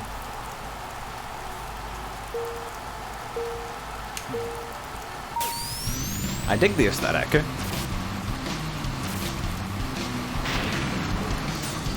It looks and plays like something that fucking hates you.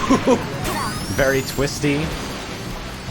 I think for a lot of these corners there's a good balance of tension without things actually being too dangerous. Which is kind of a key to, like, getting that perfect layout aesthetic fusion in this kind of deal.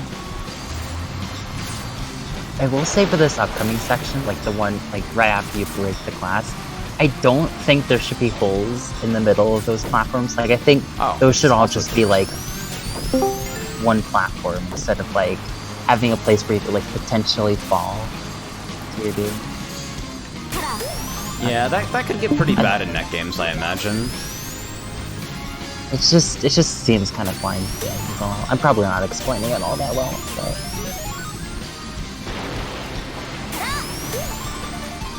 Wait, if those aren't hazards, what are they? Ah! Yes. So they are hazards.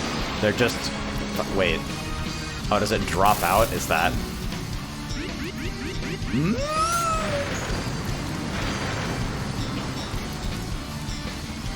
I'm gonna ask for, like, a cracked texture on those areas.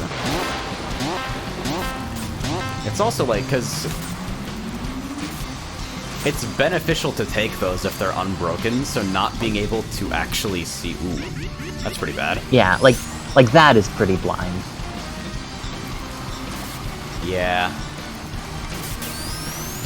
I feel like there's a lot of things that can go wrong in that section. Like, if you're entering with unpredictable or item speed, that's just, like, asking for trouble. The twisting paths here are interesting.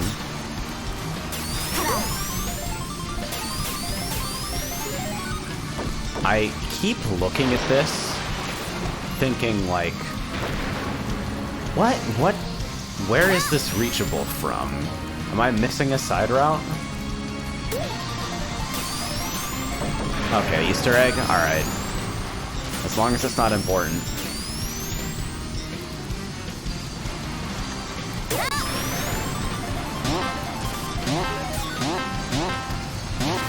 I don't know how I feel about, like, linking these sections together in that way.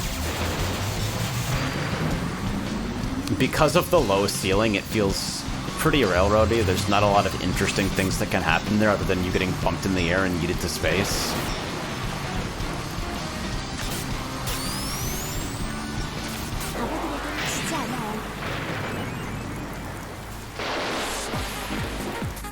Yeah, I definitely dig the aesthetic, and there's, like... ironing out some of the edge case jank, like the upward slope turn. Like, it's really just a couple spots that leave this feeling like you can die at random, and you remove those and you've got something that's really, really solid, IMO.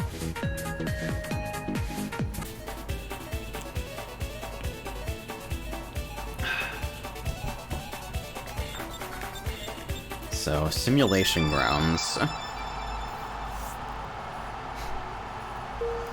I feel obligated to remind Runa of our 1v1 here, where I deliberately abused teleporter SPB shenanigans. Oh no. I don't think there is a way, with the way you have laid out the core gimmick of the course, there is no way to avoid people getting janked by the SPB. Getting head on. That should be a core gameplay fix, that you can't get hit directly head on with the SPB, and of course in V2 that shit is already fixed because it follows the course. But in the meantime, it is definitely a pain point involved with teleporters. Even if you are given flash ticks on exit, the fact that you can get rammed by an SPB charging you like a linebacker is crazy. With that said, teleporting to these different sections is a super cute concept.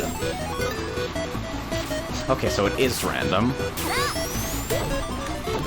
I don't think I'm going to do the time per section super rigorously, because I imagine you've already tested that for yourself to an extent. My brain don't work too good today. That is definitely a little blind. Yeah, it's a quick hazard. You're not introduced to the existence of that in the main road, I think. Like before the teleport. And given that there's a lot of wide open road, maybe some introduction to these mechanics before they are used in the teleport sections wouldn't go entirely amiss. Just like a little bit of space for each one in a safe environment, which you have provided thoughtfully here with a gigantic parking lot road, before you're teleported to the individual sections, and with less net game chaos, but with a more technical layout, you have to work with the mechanics you are now familiar with under pressure. So like that entire section, introducing the mechanics in a way that's safe to interact with but doesn't substantially harm you if you fuck it up, would make these sections feel a lot more fair. Especially the electricity slalom stuff. Because otherwise there's not really a lot going on here. And it's alright to drive, but there's really only so much optimization you can do for turns that are this, like, wide and forgiving. That is also really visually confusing to me for some reason. Like, maybe... What does this look like when I'm up here? Yeah, so I can see more of the path that I'm about to not take than the path I'm actually trying to take. Not sure how I would direct the eye in that situation, actually. I almost ended up driving in a circle in that part. That hasn't happened to me yet, but I imagine someone will.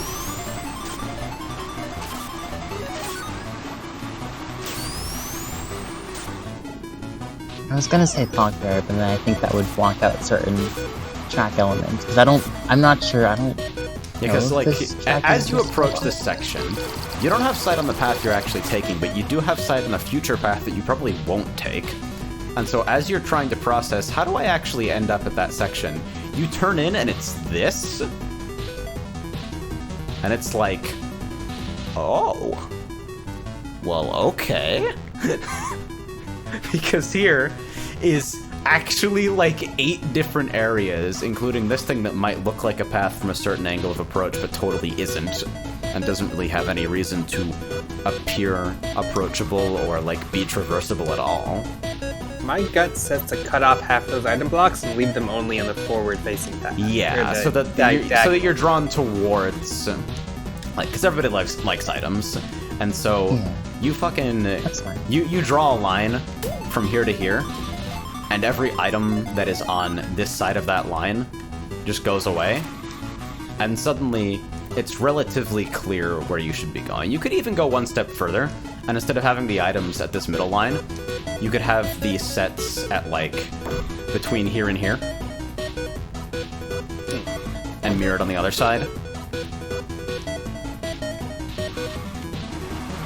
So if you're coming in from here, then you see one set that is obviously fucked up and out of your way, and one set that is clearly in front of you and is obviously best to take. Instead of, oh my god, there are literally like 8 paths. because it's difficult to visually parse at a glance.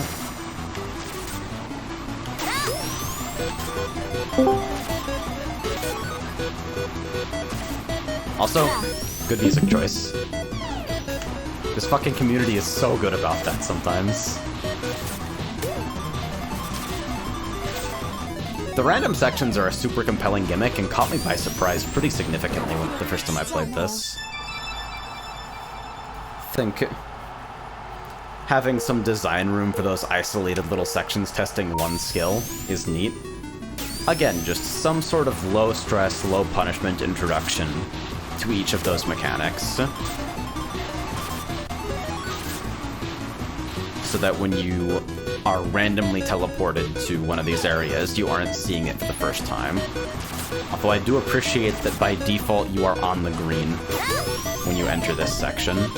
That's also maybe like I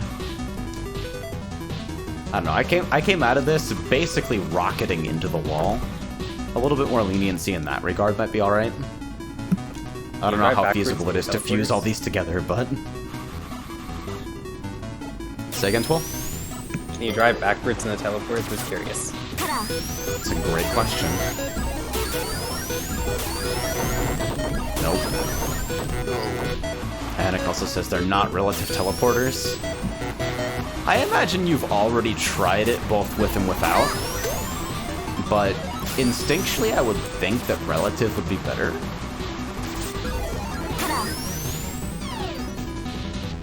Oh wait, so that one is relative though. Because I was just talking about how you come out on green and then I just clearly came out on white, despite basically not turning.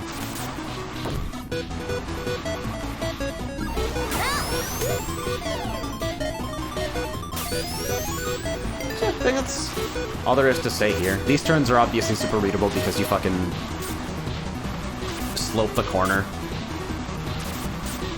So you can see them coming from a mile away and they're very forgiving. And so zoning into this, we're suddenly, like, downward sloped at a weird angle? Like, there's no warning here. This section is probably the worst just because you don't have sight on the road until you've actually started down the slope.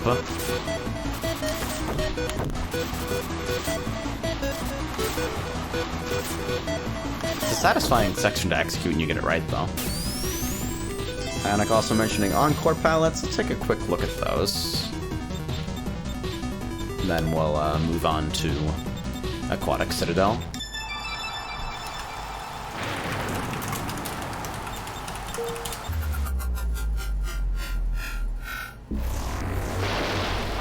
Whoa! Ooh. Nice. Hello, blue bricks. Jam.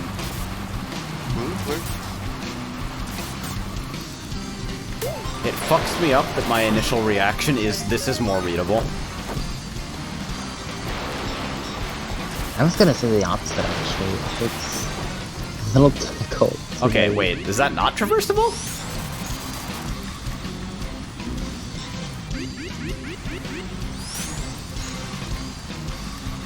Okay. If it's gonna be like that, just fence this entire thing. Like, if it's gonna kill you all the way, especially with this area that specifically, like, looks like a valid path because of the way the color changes, just fence it all.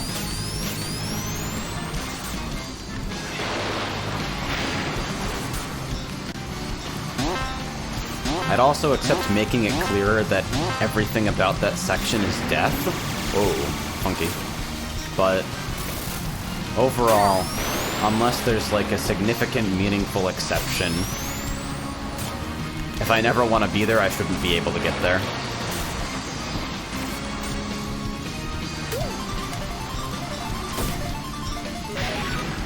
Yes, this applies to off-road on the outside of turns too.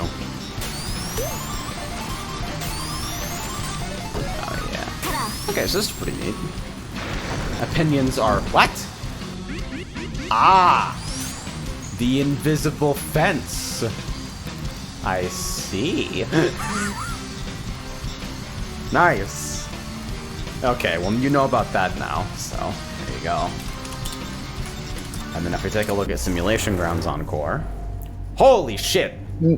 Game Boy, or no, Virtual Boy. It's not quite that bad.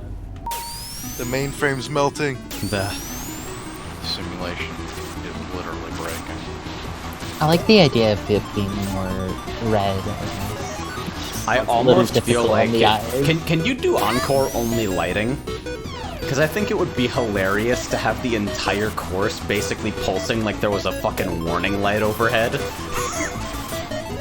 Just completely go apeshit with it.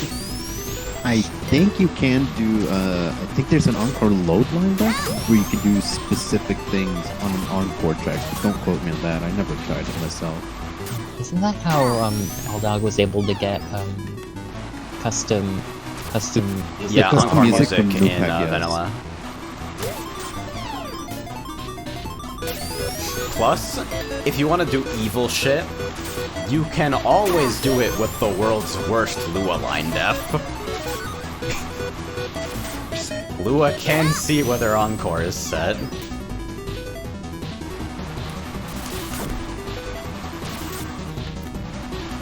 I know this is pretty fucking heavily saturated. I think it still reads well, but maybe could be toned down just a tad.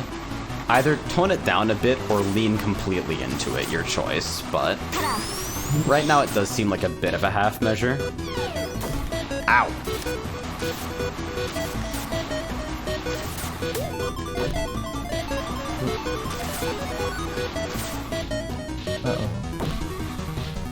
Okay, and then we'll turn off Encore because Tyonic apparently isn't happy with the Encore palette in Aquatic Citadel just yet. And give this a try. Holy fucking texture! Hello there! There's a lot. There are many patterns on my screen at the moment. Oh yeah, PSO2 music as well. Good taste. I'm not permitted to comment because I played PSO2 for a couple thousand hours on JP. So, this does not hit its intended vibe for me, but only because I have Rock Bear-induced stress disorder.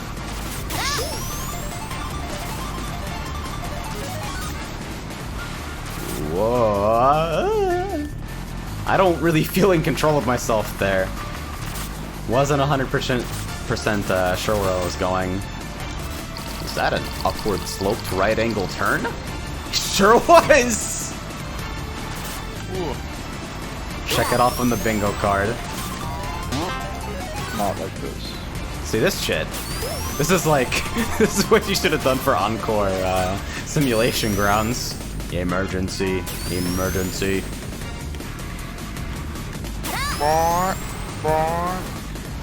Just have it play the launch base zone sirens constantly at max volume. Play it as both both music and a sound effect. So you get max volume. Okay. This is really fucking busy. Holy shit.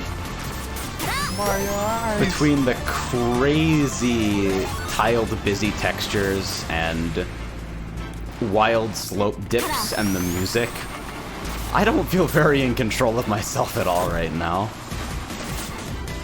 Oh, I and do then also want to complete point darkness out as I that, enter this section. Go ahead. I do want to point out that for the paths at the beginning, each one it randomly selects which one opens up for each race. Aha. So like there'll be like different paths depending on like what race you're playing, I guess. Huh. Each time the map is loaded, it changes. See, that's another fucking... Like, points for ambition. I'm not aware of anybody else that's done that before, and even though I swear to God I'm getting gaslighted by a cart course that's not the greatest feeling, it is pretty cool. And it seems like most of the stuff in the actual random sections is likely to be pretty readable. That's a weird entry. That's an amazing subtitle for Jartcast episode 2.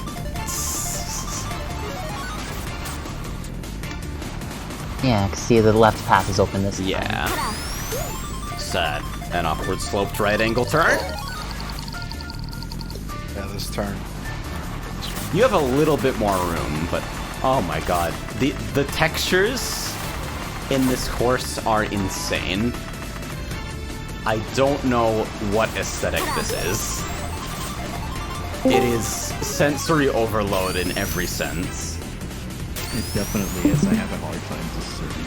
Just because it's entirely sensory overload. Like, the outdoor section is pretty tame, and then you descend back into the base, and it's MC Escher's Bad Shroom Trip. What? Tessellations everywhere. It's fucking crazy. So, like, if that's your intent, lean into it by all means. But if you don't want me to be reacting this way, let me tell you that I'm reacting this way as strongly as possible.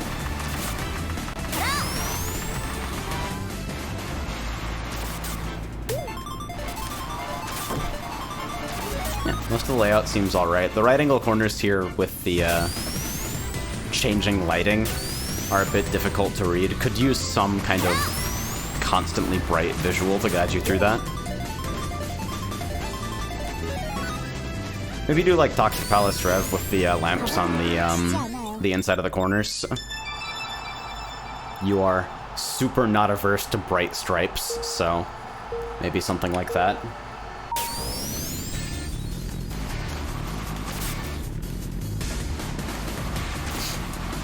Because really, I think a strong majority of the readability issues that I'm having here are actually just because my eyes can't find any safe place to land. Was this? Yeah, this is also pretty blind as you're approaching it. You don't have a whole lot of time to get a blue, so some extra signage or a sharper slope and more time to see what's in front of you.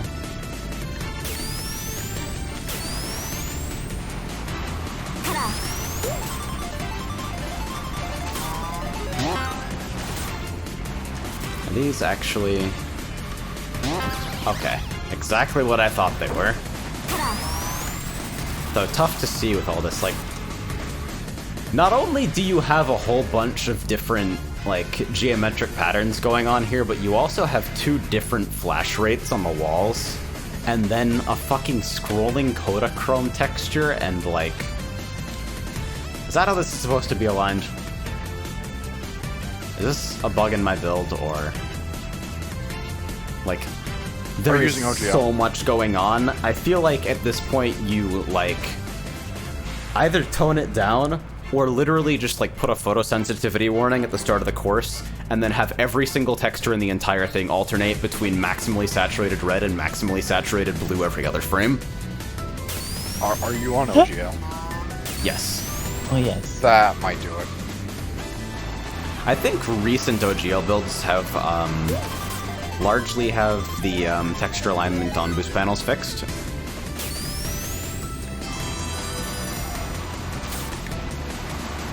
Yeah, I'm only being, like... I'm being super clear and harping on this because conceptually I think what's here is really cool. It's just... It needs another pass on the visuals, and that's really about it, aside from some problem slope turns. What's here is pretty cool.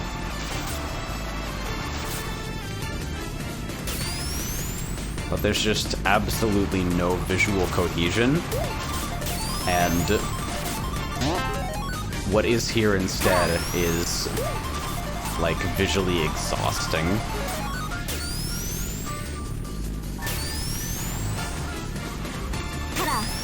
If you do intend to revise this, though, I'm super excited to see it, because the layout in general is pretty neat. I think this could probably use mid-textures, especially because you're approaching them from a, like, you're approaching these from a downward slope, and the first one's right here.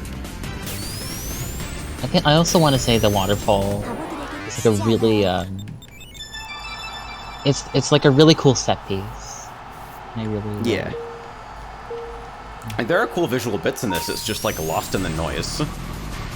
A little bit of extra clarity on just, like, a couple of the commonly used textures here would do so much for this. Like, it's crazy, but it's also, it seems to me to be relatively straightforward to improve it by a pretty huge margin, and what's left is excellent. Like, this is a cool path looking down on, like, the route that you're not driving this race. That part with the ramp into the glass, I might be careful about having a portion where you can get stuck in the corner there. Yeah. Yeah, I think this problem has popped up It's a little before in other dicey. courses. I think the exit to this is a little bit awkward. You're basically, like, I think in most, like, space jump type stuff, this is Z's fighting from the Hanu build, ignore it. In these kind of like space jump type set pieces, typically people give you a little bit more time to like adjust, get your bearings, but you land on a turn that's basically already in progress here. And until the lap marker, there's not a lot to do except take that gigantic turn and then drive straight and hit pads that you can't see before you actually have to line up to hit them.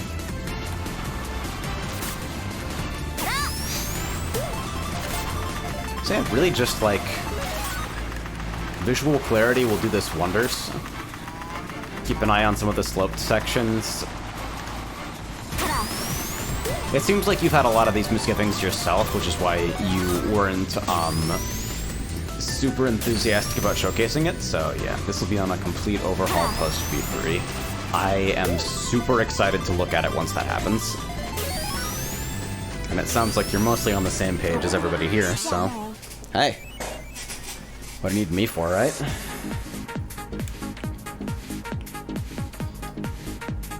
Alright, are we done? I think that's it. Maybe. Yes. I tab out and Seaside has submitted another 3 times. Just kidding. Can't do that. You know, That's illegal. Ionic was the last one. Okay, so you do want me to You check were out the interested, Encore Palace unless you here. want to Let's save it see. for like another week. Yeah, we've been going for about show you 4 some. hours here, and I think that's a nice target length. Just take a quick look at... Oh my goodness.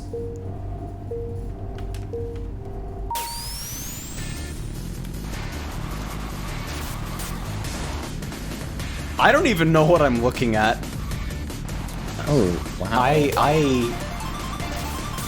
Some of these. So colors this is new remind me layout, of- right? There's some new elements to this as well. I'm not just like suddenly completely blind.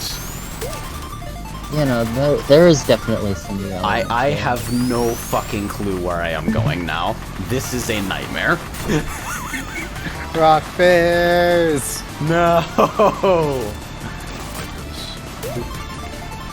Okay, so you already knew this, so I don't really need to tell you, but...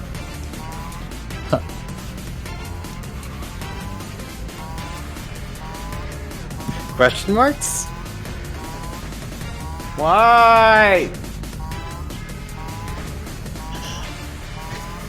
I don't like it. Invested.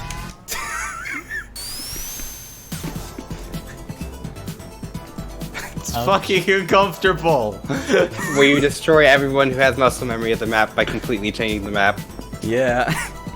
Actually, now I want to see someone do that, where they like literally have an entire separate course hidden inside the course. Like just offset shifted so like it wouldn't be visible on minimap or anything. And then just have all the fucking starting, like have an invisible fucking line def only active in Encore, so like you turn into the first turn and suddenly everybody is teleported to a completely different course inside the same map. Fucking nightmares. Alright. So that was jartcast. Thank y'all for joining me for this. Fucking, that was more submissions than I expected to get. The form is the same place as usual for anybody who wants to like resubmit stuff, but I'll probably be soliciting submissions a little bit closer to the next time. Depending on interest, I do intend to make this either a weekly or bi-weekly thing.